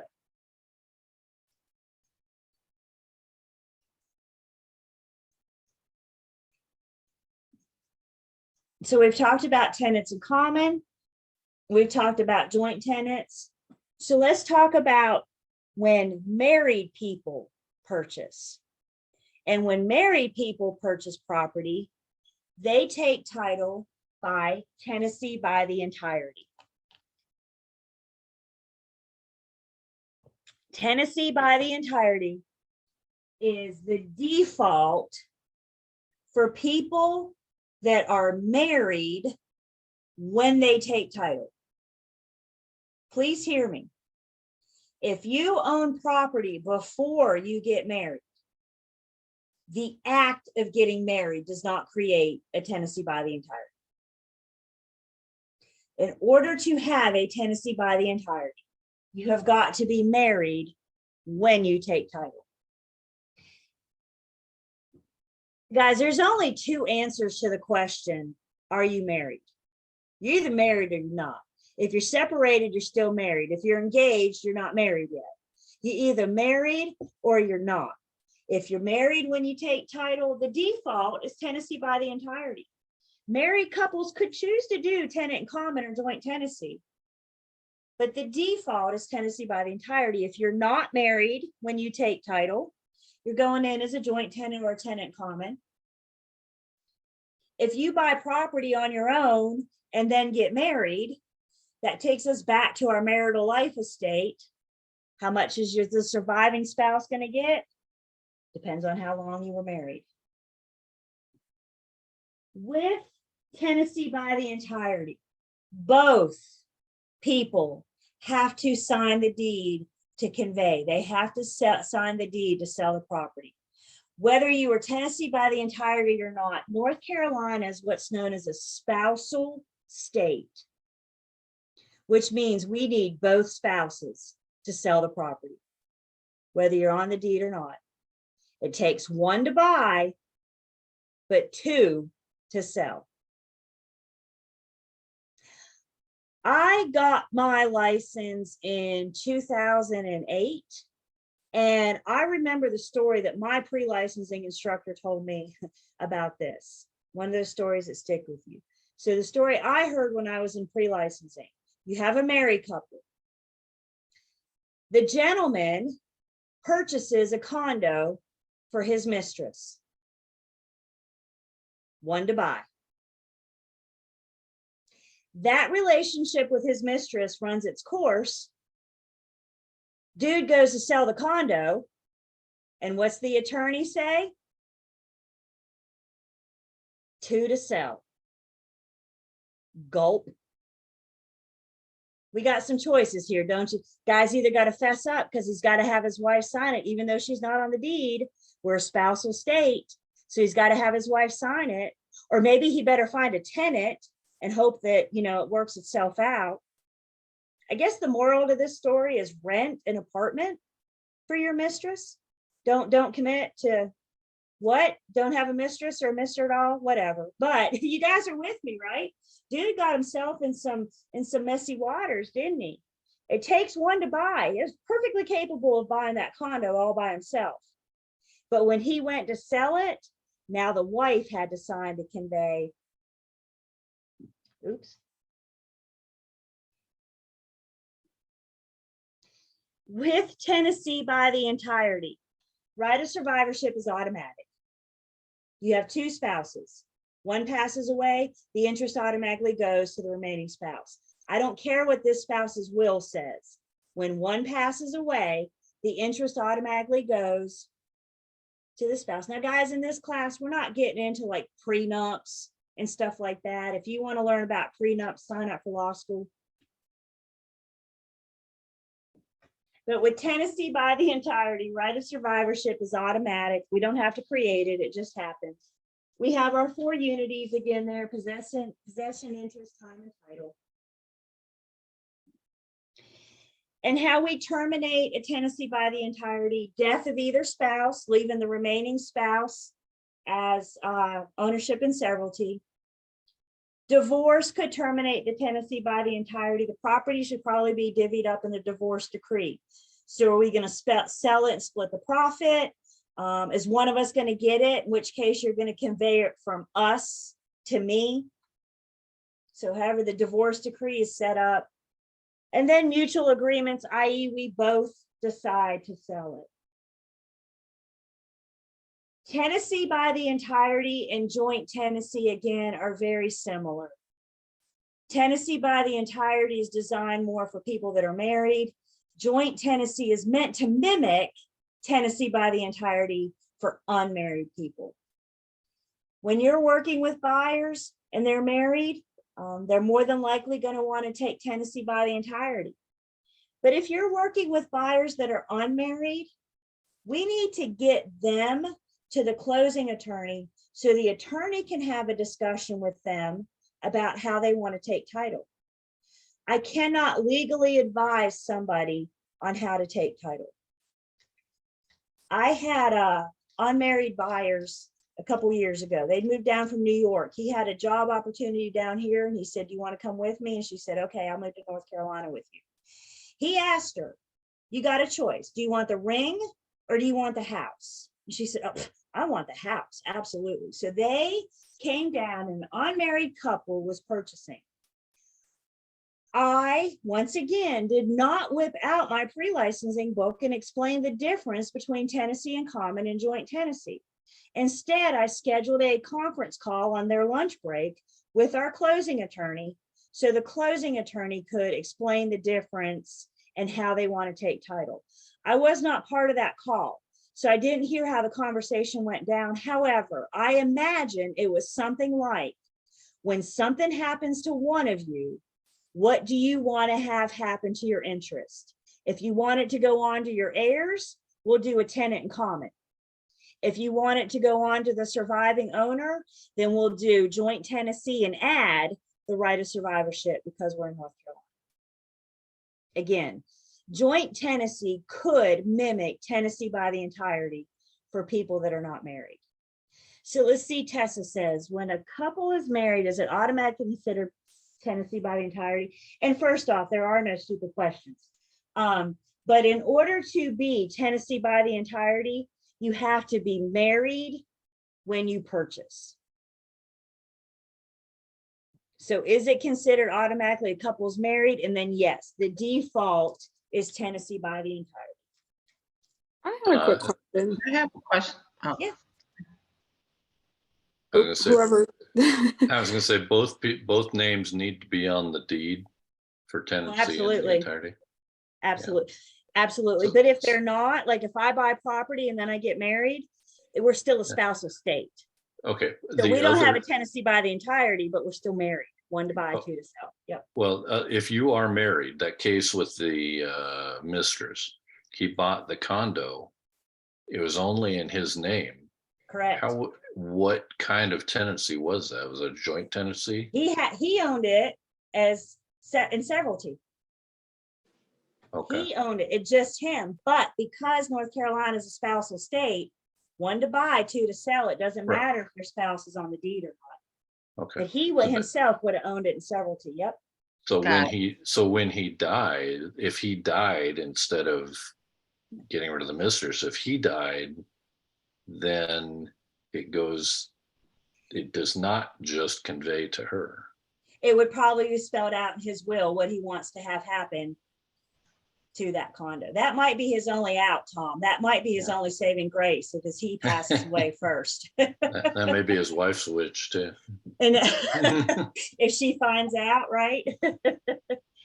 this happens sometimes, you guys. People die and then spouses learn all sorts of stuff. And that very well may be the case. A spouse dies and the remaining spouse learns about property that they own. And you got to wonder, I wonder what he did with that condo. I'm not saying I know, but could know. Michaela, was that you I heard as well? Yeah, so about that, me and my fiance just bought a house in September. Congratulations. Thank you. We're obviously not married yet, but we weren't asked anything about that. Both of our names are on the deed, but it was never like Your deed should, if you look at your deed, I would be willing to bet that it says either joint tenant or tenant in common. So, Okay. you know, I'm sorry the attorney didn't have a conversation, your agent didn't have a conversation with you, but your deed should specify how you guys own. So is there something that it would usually default to if we're not asked about it? That I do not know the answer to.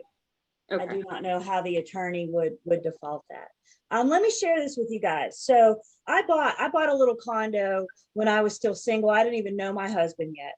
And I bought a condo. I was young. I was so over the roommate thing. And I was like, okay, I need control of my living situation. So I bought myself a little condo. Fast forward some time, met my husband. He and I got married. He was on as a marital life interest, right? He's now has an interest because of our marriage. If something were to happen to me, how much of that interest he has would depend on how long we were married. However, what I chose to do, I created a tenancy by the entirety. So in other words, I deeded the property from me to us. So tenancy by the entirety can be created. And guys, the reason I did that is because if something happened to me, I wanted him to have an easier time about what to do with that condo. Does that make sense? So you can create the tenancy by the entirety if you're not married, once you do get married. But that was something that we had to do. We had to go to an attorney and say, now that we're married, we want to be on this deed as tenants by the entirety.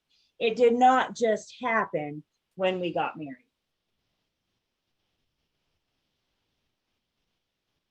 And for clarification, this differs by state. Yeah, Okay. yeah, let's just say that. Like we said, we talked about the differences in a right of survivorship with joint tenancy. I honestly don't know other states, you guys. So I don't know, like, you know, how California does it. They're weird anyway. So I don't know how other states do it. Okay. But what we need to know state specific with this stuff is that the right of survivorship for joint tenancy in North Carolina has to be added. It has to be created. What is Tennessee in common? Because I'm getting confused. Tenancy in common says we have unequal shares, and upon the death of an owner, their share goes to their heirs. It's divvied between their heirs. I got a nice little chart in just a second that I have that'll sum it up that may help put all this together for you. Okay. Okay, so before we look at that, I got to watch my time too. So let's go ahead and take our break. When we come back, we'll wrap up this conversation again. I'll show you a little chart that might help put all this together. So let's take 10.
We're back.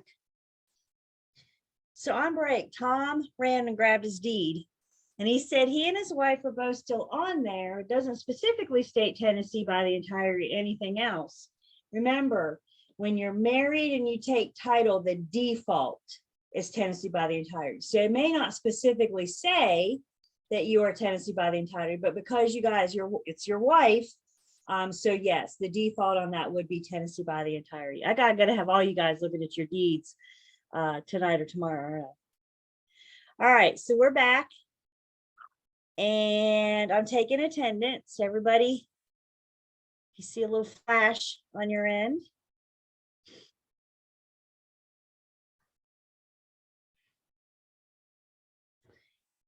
To wrap up this section, just a couple more things. Tennessee by the entirety. I do have a little example for us to look at. While engaged, if you're engaged, are you married? Not yet. You're close, but you're not married. So while engaged, Tom and Nancy purchased a home in Walkertown. They are both named as grantees on the deed. They marry 1 month later. The marriage does not convert the ownership of the home into a Tennessee by the entirety because they were not married when they took title.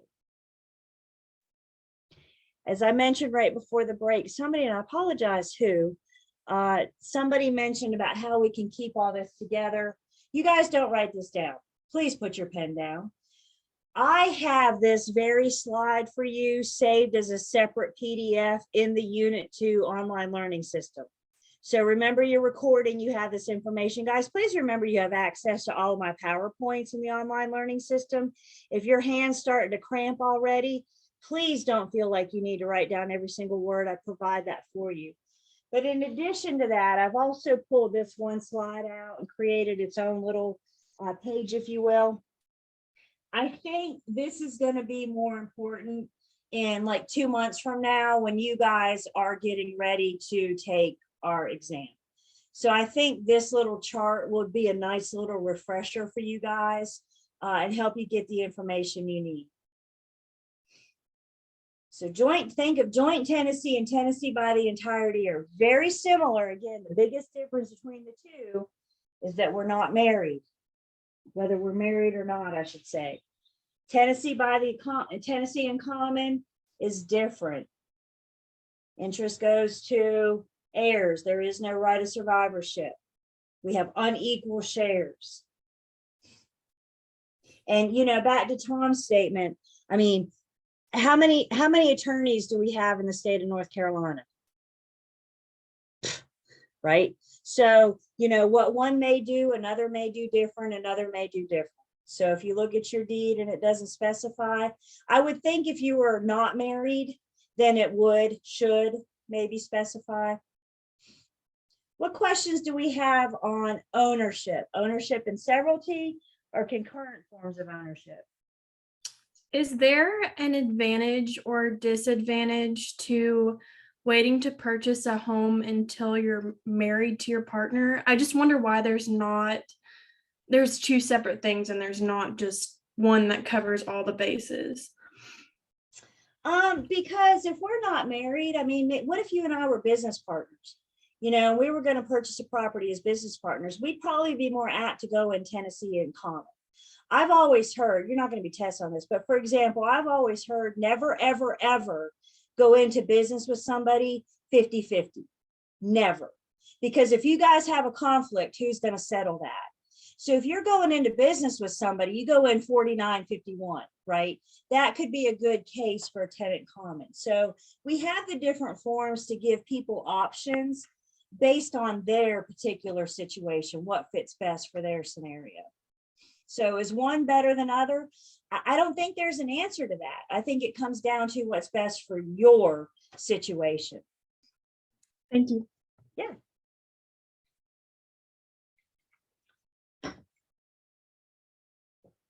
So let's switch gears one more time. We've got several bigger topics in Unit 2. So we're going to switch gears one more time.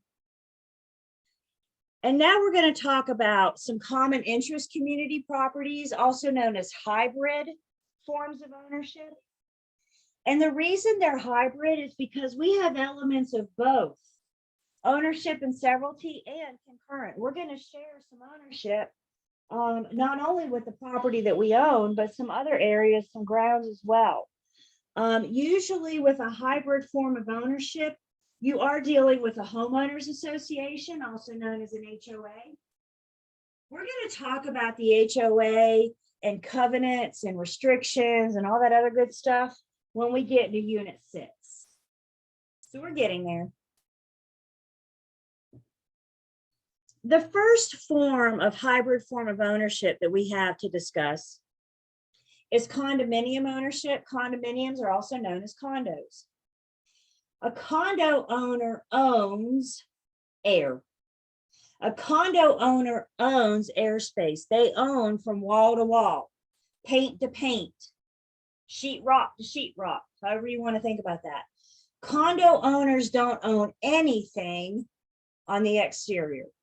All they own is the actual unit. Condo ownership is unique because with condo owners, again, you only own the unit.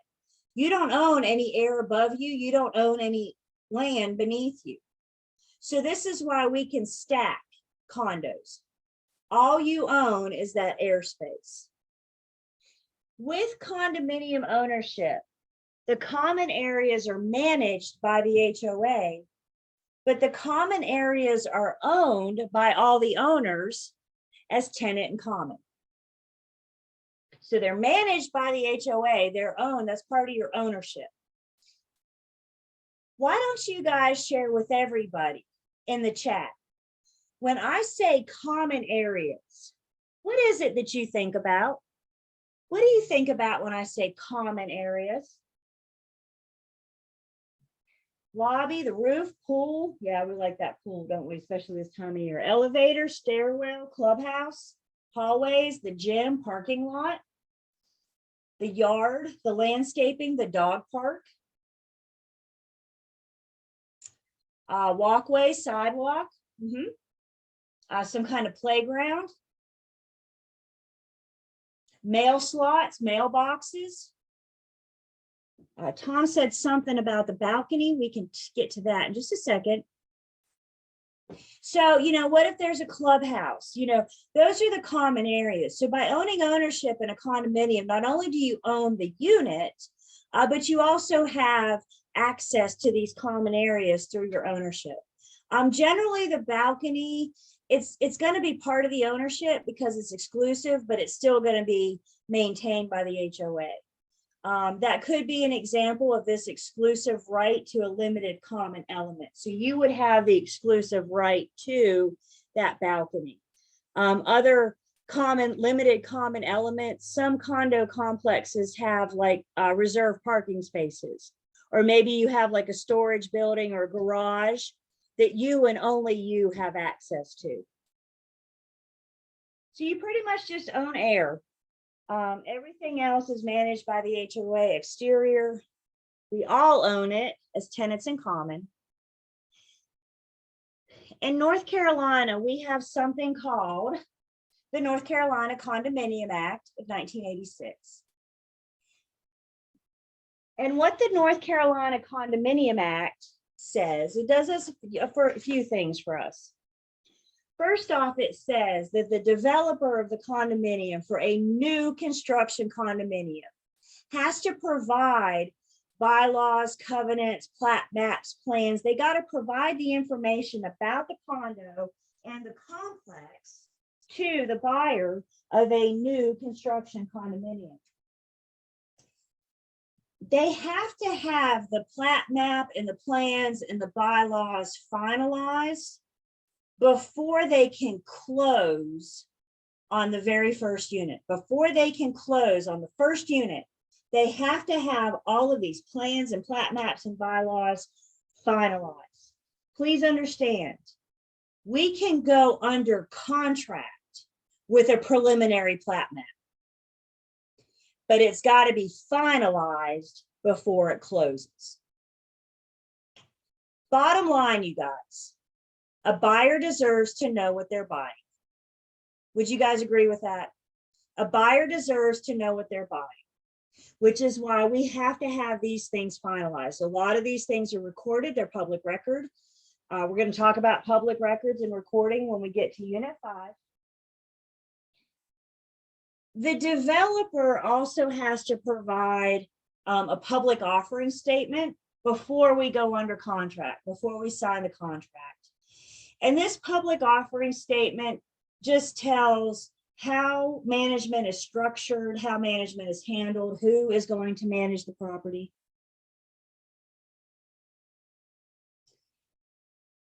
And the other thing that the North Carolina Condominium Act does for us, it allows the buyer of a brand new construction condominium a 7-day recession period. Brand new construction, the very first unit sold, the buyer has a 7-day recession period. What is a recession period? If you rescind your contract, the buyer takes their contract back. If they put down any deposits, they will get their money back. In other words, they have 7 days to withdraw, get their money back. Both parties go about their lives as if this never happened. This prevents the shady developer from selling something, to the buyer. This gives the buyer with that pressure sales tactic. This gives the buyer the time to make sure that they're good, 7 days to decide if they want to proceed with, or if they want to continue on with the purchase of the condo without default. Let's see, Tiffany asked in the chat, are condos cheaper since you own less solely? That's it depends. I've seen some nice condos out there, certainly nice than what I have. So, price, because you could have just as much square foot in a condo as what you do in a home. Have you guys had the opportunity to see any of those condos like in downtown Winston? We've taken some of those old RJR buildings and converted them into some nice housing. But you know what comes with nice housing? High prices, high price tags. So there is no formula for that, Tiffany. There is no logic. It just depends on the amenities. It depends on what all you're getting. So a new construction condo, the buyer gets a 7-day recession period. They take their contract back. If they put down any deposits, they'll get their money back. The North Carolina Condominium Act does touch on resales. So again, when we talk about new construction, it's the sale of the first unit from the developer to the first buyer. Anything after that, first buyer to second buyer, that's a resale. So the Condominium Act for a resale does not have a recession period. They do not allow the buyer to cancel. The buyer may be able to terminate their contract through our North Carolina sales contract. We're going to look at that when we get to Unit 10, talk about the entire contract to closing process. The contract to closing process says day 1 when we go under contract through closing and everything that happens in between. So we'll look at that more when we get to 21. And again, with the resale, the purchaser at least needs to receive this resale certificate that's going to tell them like the monthly dues, the monthly HOA dues or special assessments, for example, what other fees the homeowners association, they may have to pay for that. What's wrong with the Wi-Fi? What was that?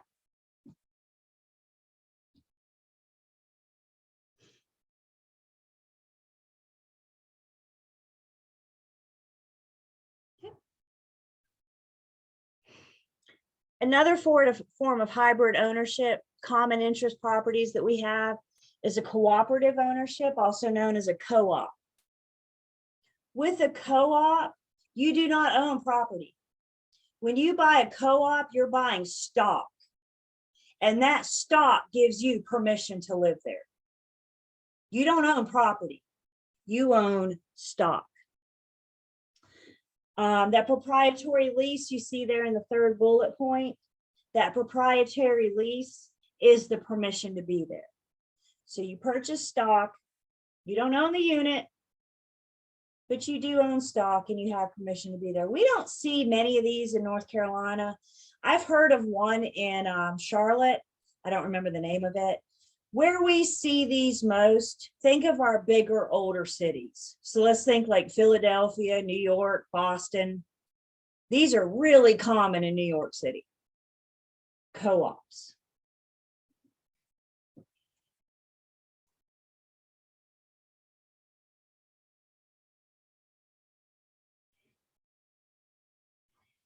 Claudia, if you'll hang on for just a minute after class, I may have an answer for you. Where is Claudia? She hear me? Okay. I got you guys on 2 screens, by the way. So if I don't see you right away, I'm trying to flip to page 2. I only can get 25 of you on a screen at a time. So another form, a hybrid form of ownership that we have, concurrent form of ownership, are townhomes. Townhomes are a little bit different than condos. There's a couple differences. We're talking about those. With a townhome, you own your unit. You also own the air above it, and you own the land that it's on. It's not that stacked form of ownership. So you see this person right here, they have a driveway. They have a little bit of land right here. Out back, they'll have a pad or a patio, for example. One thing that makes townhomes unique, townhomes are sometimes called row houses because they're attached to each other. And with townhomes, you generally share what's known as a party wall. You guys see like this unit, here's his front door and his garage, and then here's his neighbor's front door. And what's separating these 2 units right here is their party wall. We share a wall. So townhome owners own air. They own land. Condo owners do not. Another big difference in townhomes and condos is how they're the common areas.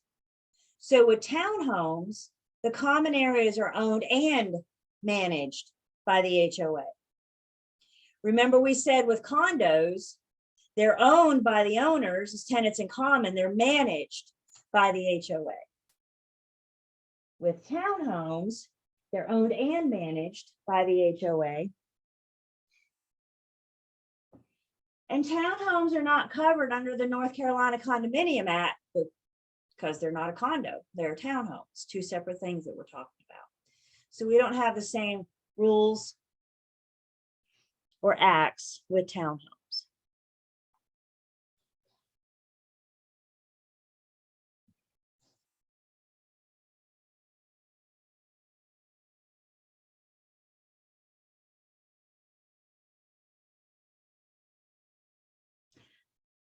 Another form of a hybrid ownership, common interest property, are timeshares. Timeshares, first off, have to meet the specific definition. So first off, let me back up for a second. If you own a timeshare, what you have is the right to be there a certain time. Let's say, for example, your timeshare says you own the unit from June 1st to June 7th every year.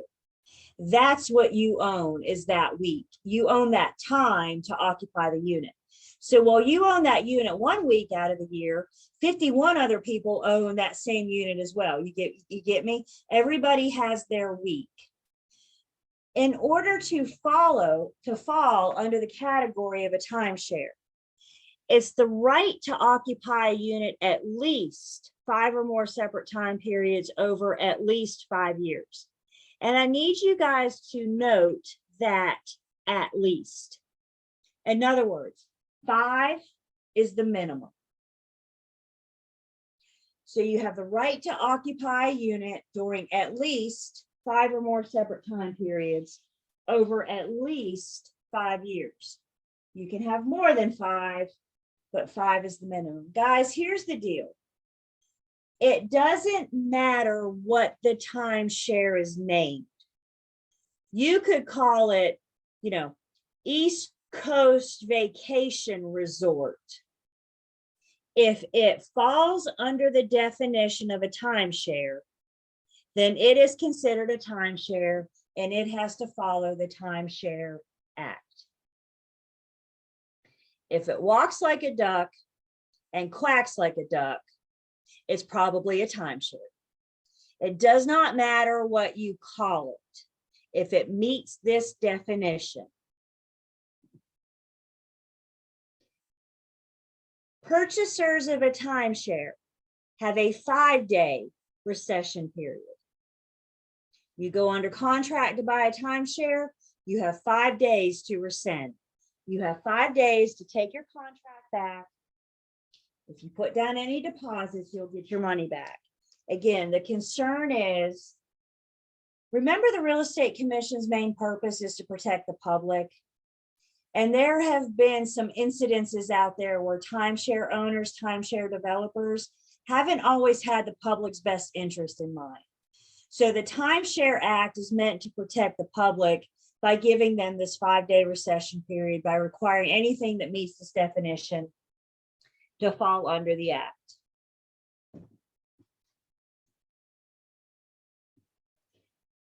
Another thing about timeshares we need to know. The deposit, when the buyer goes under contract, the deposit gets deposited in the developer's escrow account. Escrow account is also known as a trust account. We're going to talk about escrow accounts and trust accounts a little bit throughout this class. We'll get more specific with it as we go. But right now, let's just understand that an escrow account is somewhere to hold somebody else's money. So once we go under contract and you make that deposit, the developer must keep your deposit in their escrow account for 10 days. If you rescind, they need to refund you.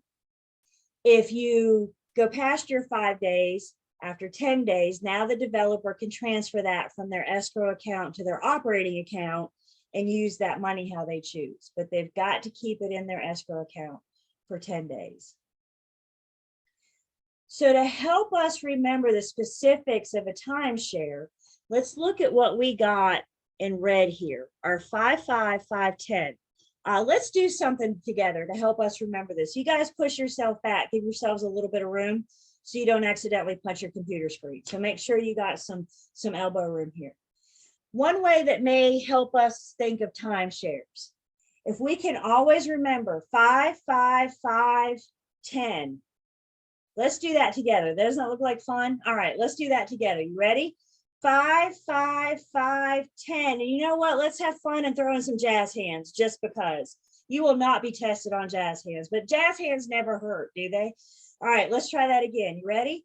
5, 5, 5, 10. Jazz hands. What do we need about timeshares? 5, 5, 5, 10. No jazz hands. That's going to help us, again, know the specifics, know the things that meet that timeshare formula. We are going to talk more about timeshares near the end of this class. So this is one of the last things we talk about is more specific about timeshares and the Timeshare Act. So we'll get to do our 5, 5, 5, 10 jazz hands again. The other thing that we need to understand about timeshares, something else that makes them very unique. The Real Estate Commission with a timeshare has the right to fine a timeshare developer up to $500 per violation. This is the only time that the Real Estate Commission can fine anybody, any licensee. If you get yourself in trouble with the Real Estate Commission, unless you're a timeshare developer, if you get yourself in trouble with the Real Estate Commission, they cannot fine you. What they have the authority to do is discipline your license. We're going to talk about the disciplinary action. We'll talk about that process. I'm going to spend most of this class talking to you about how I don't want you to be involved in disciplinary action. We'll get more into that in Unit 7. But this is the only time that the Real Estate Commission will get involved with matters of money. Again, we're trying to protect the public from the shady developers.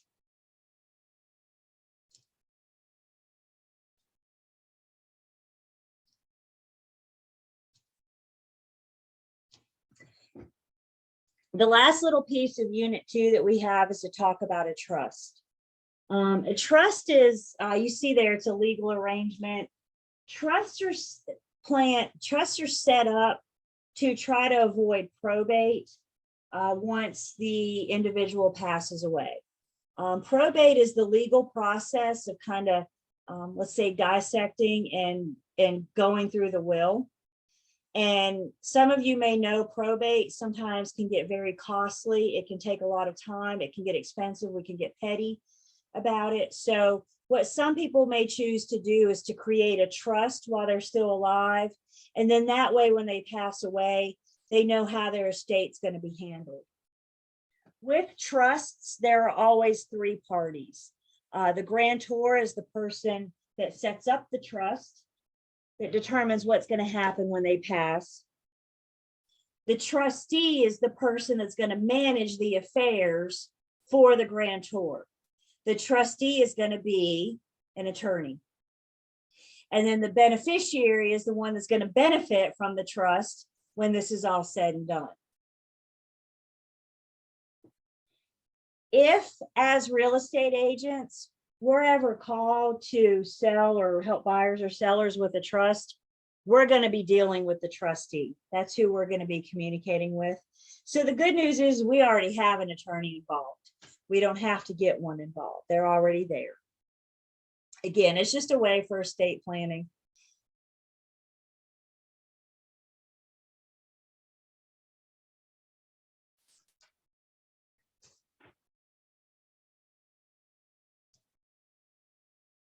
And that gets us through unit 2.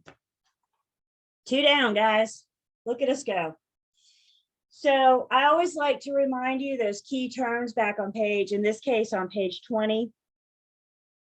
You know, I'm a big believer that it all starts with knowing what the word means. Go through those key terms. I know this, I know this, I don't know what that's what you need to go back and look it up. Having a hard time wrapping your brain around it, that's what you make a flashcard out of.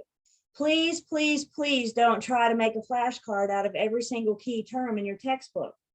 You will have more flashcards than what you know to do with. Reserve your flashcards for those terms that you're struggling with, those terms that you don't understand. The end of the unit, we have our key point review. This one's on page 43. Again, this is the summary. Use it as a checklist. I know what this means. I understand this. Ooh, I'm not good on that. Let me go back and review the YouTube channel, look in the book. And then your student quiz for unit 2 is on page 47.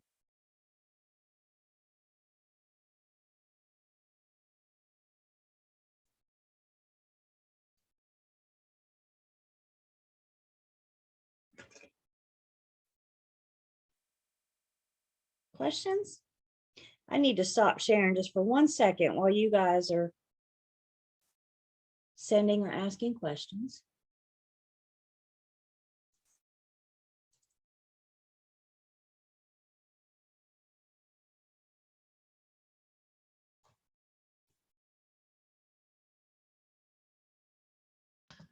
So in a trust, the beneficiary uses the trustee to make the decisions for them, like when they want to sell, or The like, grant- let's say. I was going to say the grantor makes the decisions. They just have the trustee handle it on their behalf. Oh, okay. So pretty much the beneficiary is literally just going to benefit after from what the grantor decides. That's it. That's it. Okay. We just have this impartial third party, this trustee that's been called in to take care of it. Like I Okay. said, probate can get nasty. So this might be one way for you to make sure that your whatever you want to leave for your loved ones is, you know, not going to be in some kind of dispute or something. It's just like we said, estate planning. Thank you. Yeah, that's not to say you can't have conversations with them. If the beneficiary wants to talk to the trustee, certainly. Oh, ask. absolutely. Yeah. Absolutely.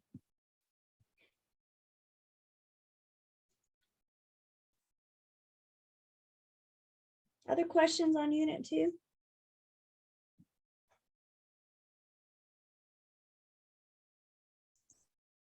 What did we mention was a public offering statement? It's just telling the structure, who's the management, how is it structured, how's it going to be handled. Just more information about the property that purchasers of a new construction have that right to know.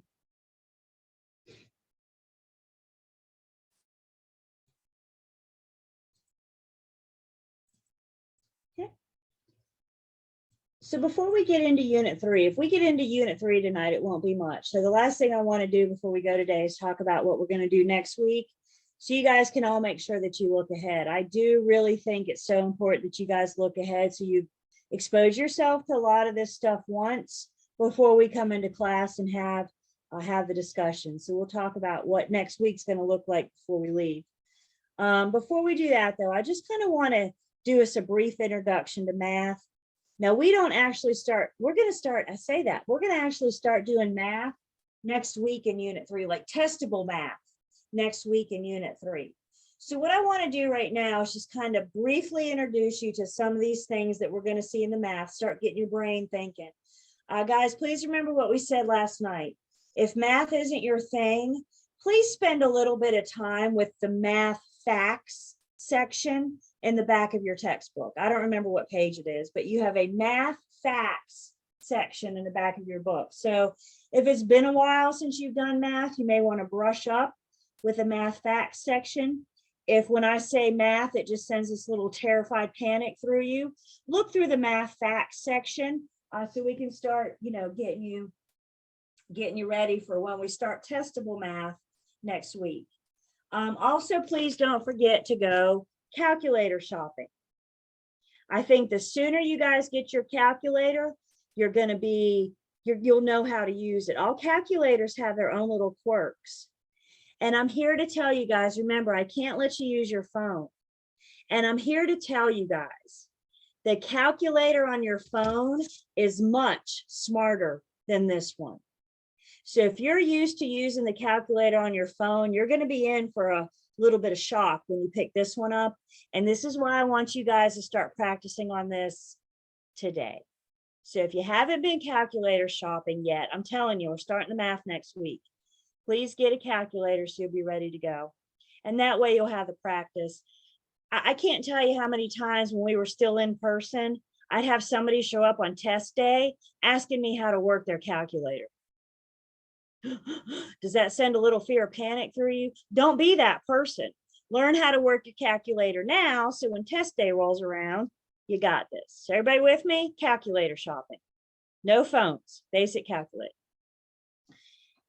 When it comes to the math in this class, the good news is we only deal with 5 keys: add, subtract, multiply, divide, and percent.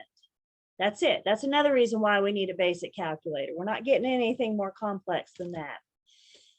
And what I want to do with this section is just kind of introduce you, just get your brains thinking and introduce you to some concepts with the math. So as I mentioned, we're going to use the percent key. And when we talk about a percentage just means per 100. So for example, if I were to say 5% of the homes on a street are yellow, that just means 5 out of every 100 homes are yellow. The other 95% or the other 95 are not yellow. I do math tutoring as well, and I've been doing that for a long time, 12 years, 13 years, something like that. And part of the concern I always get with math tutoring is learning how to interpret those math problems, taking a word problem and putting it into a math formula. So one thing I want you guys to start paying attention to when you start doing math, when you see the word of in a math problem, that word of is only telling you to divide. I'm sorry, multiply. Did I just say divide? The word of means multiply. Sorry about that. So when you're reading a math problem and you see the word of, it's trying to give you the formula. It's trying to tell you what to do with those numbers. So for example, 350,000 times 25% is the same thing as saying 25% of 350,000. That word of is telling us to multiply. I want you guys to pull your chats up, and I want you to set your chat just to me. Just do a private chat to me. Every time we do math in this class, I'm always going to ask for a private chat. And I do that for two reasons. One, I fear that sometimes you guys are so worried about getting it wrong that you don't even try. So by telling me what the answer is, your answer is just between me and you. I'm not going to share it with anybody else. Would you rather get it wrong today and figure it out, or wait and get it wrong on your test, right? So we're going to try to work the kinks out before your test. All the math that we do in this class, we have a lot of practice. We'll go through that as we go. So I want you, everybody's chat sent to me, just me. And I'd like to hear from everybody. Let's hear from everybody. Please tell me in a private chat, what is 25% of 350?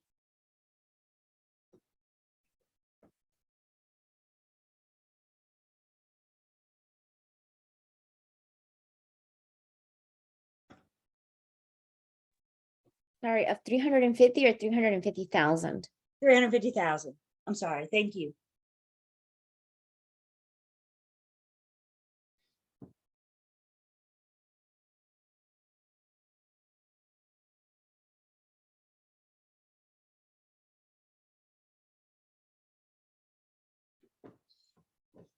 So understanding the word of means multiply. On your not so smart calculator, you're going to enter 350,000 times 25%.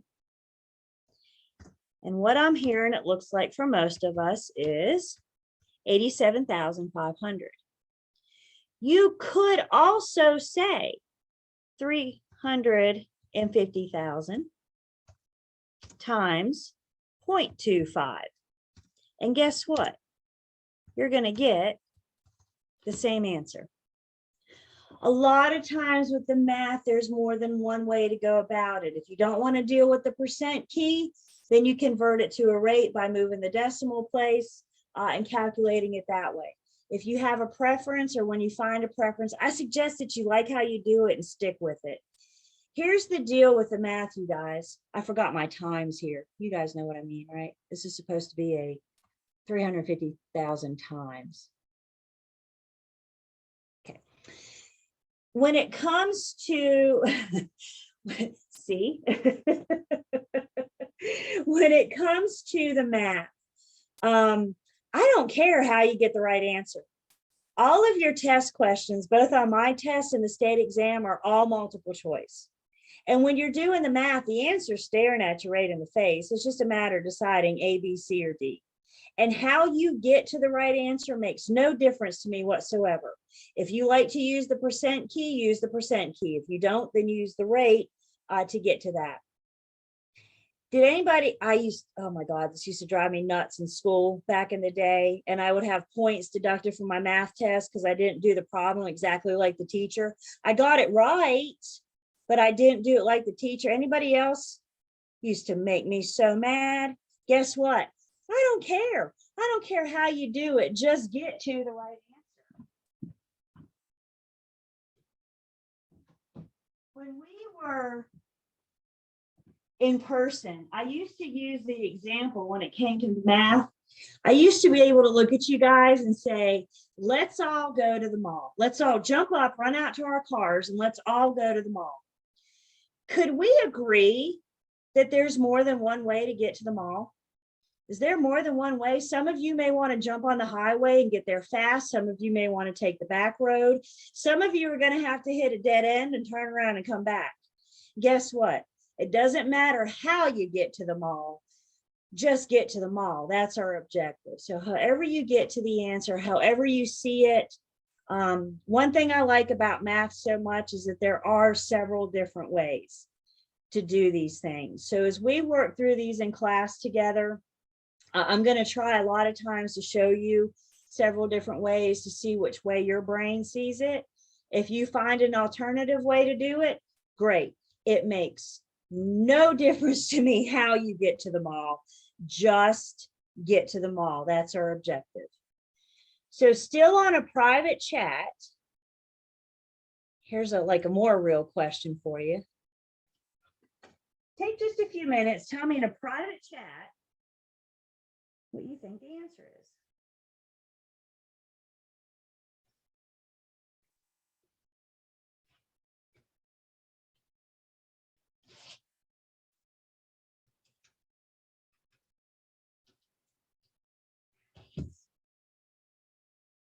And again, I'd like to hear from everybody. This is that class participation we were talking about yesterday.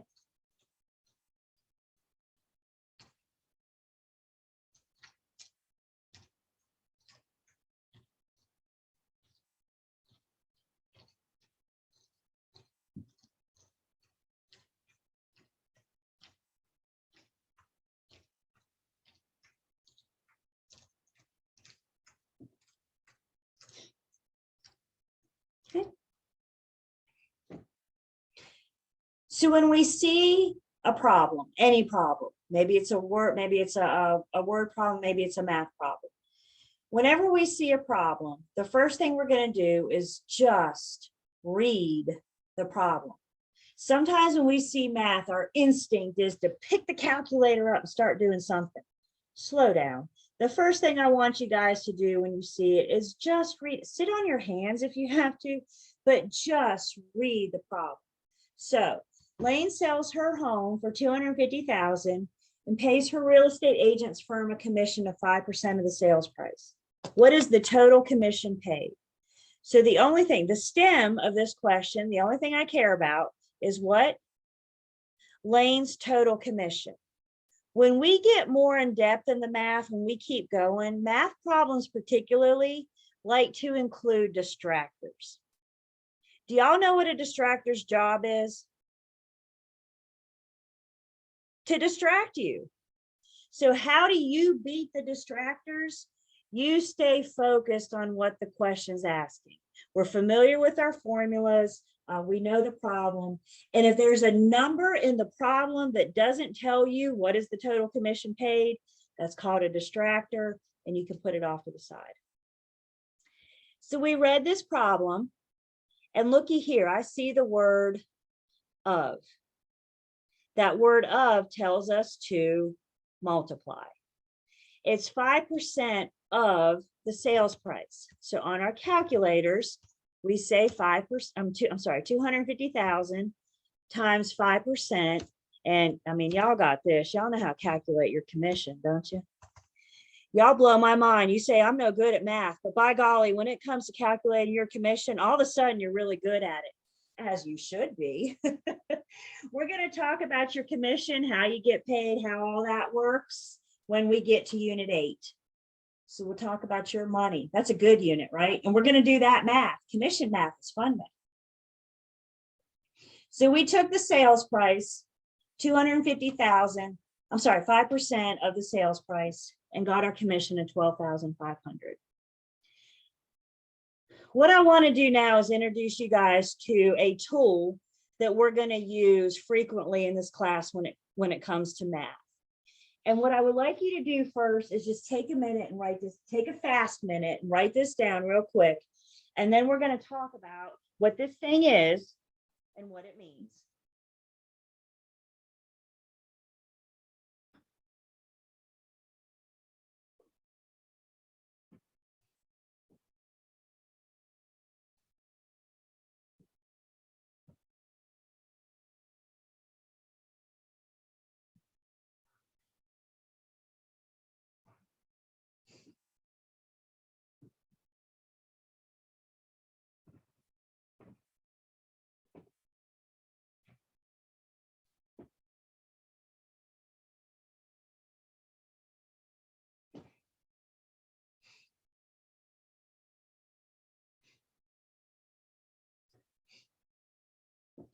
So what we're looking at here is something called the T-bar.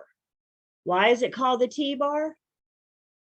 Because it makes the T. And with the T-bar, we're looking at 3 variables, and we're going to talk about what all these variables mean. The 3 variables that we're looking at, first off, we have the rate or percent. Most of the time, not all the time, but most of the time when you're reading a math problem in this class and you see the word rate or percent, we can use a T-bar most of the time. There are some times that we just have to memorize the formula. But for the most part, we can use T-bar when we see rate or percent. And then we have 2 other variables. We have something called the part and something called the whole. I'll talk about those in just a second. What the T-bar actually does, when I'm reading a word problem, I have one unknown variable, which is my X, and then I have 2 known variables. And what the T-bar actually does is give me 3 formulas. If my X, my unknown variable, is the part, then in order to solve for it, I'm going to take the whole times the percent. Do you guys see this vertical line here, our up-down line, our north-south line, whatever you want to call it? This line right here means multiply. So if the part is my X, I'm going to take the whole times the percent, and that'll allow me to solve for the part. If my unknown variable is the whole or the percent, this line right here means my back forth line, horizontal line, east-west line, whatever you want to call it. This line right here means divide. So if my X is the whole, I'm just going to take the part and divide it by the percent. If my X is the percent, then I'm just going to take the part and divide it by the whole. The T-bar gives me 3 formulas. Right out the gate, you guys got 3 choices. Either work with me and learn how to use the T-bar or memorize 3 formulas for all the math that we do. It makes no difference to me how you do it, just get to the mall. So let's talk about what all this means. Let's put this into, we like talking about our money apparently, so let's talk a little bit more about our money.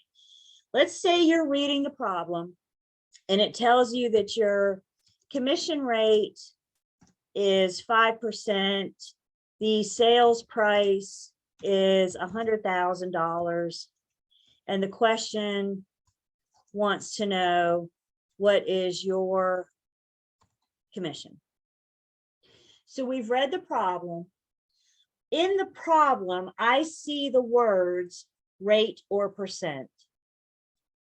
Because I've seen those, I know for the most part I can use the T-bar and I can immediately throw a T-bar down. And I also know that the rate or percent always goes in the bottom right. Did y'all hear my absolute word right there? The rate or percent always goes in the bottom right. Don't think about where to put it. Julie says the rate or percent always goes in the bottom right. There's one piece taking care of you for this. Poof, just like that. Now we got to figure out where my X is for commission and my sales price. Generally speaking, the number on top, the part, is going to be the smaller number. We have one situation where that's not the case, and we'll get there eventually in this class. But generally speaking, the number on top is going to be the smaller number. So when I'm talking about my commission versus the sales price, unfortunately, which one is going to be the smaller number? Unfortunately, it's my commission. So I know that that is the part which puts my sales price down here as the whole. The up down line, the back forth line means multiply. So on our calculators, we take 100,000 times 5%, and we get our commission of $5,000. We have solved for our part. we have solved for our X. Unfortunately, we got to end here tonight because I do respect and honor our time. So what does this mean? This means when we come back first thing on Tuesday, we're going to revisit our discussion of the T-bar. We're going to pick up right here because I got some more to say to help you guys wrap your brains around it. So I do want to make sure we talk about that. Next week, when we come back together, we are going to finish this discussion. This will take us about 5 more minutes. And then we're going to get into Unit 3. There is math at Unit 3. I want you guys to look at, real quick, page 63. 63 starts to introduce you to the math that we're going to see, the testable math that we're going to see next week in Unit 3. I like the math concepts because it explains it. Please go through that this weekend when you're going through the whole Unit 3 anyway. Look at those examples. Guys, we don't read math, we do math. So when you come to the examples on page 63, don't sit there and read that. It makes no sense to you. Pick up your calculator, pick up your pencil.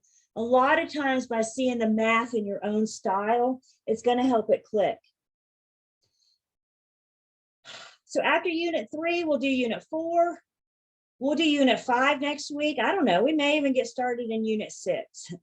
Please, please look ahead at least at Units 3, 4, and 5. Again, you guys, we keep going in this class. We keep moving. Next week, we meet for 3 nights, Tuesday, Wednesday, Thursday. So we're going to up our game just a bit next week to 9 hours a week. So review Unit 2, what we've done, look ahead at where we're going. I am stop talking now. I hope you guys have a great weekend. I will see you at 5:30 next Tuesday night.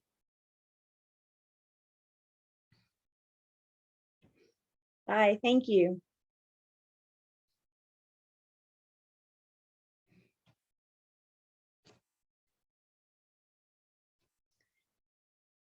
Yes, Claudia.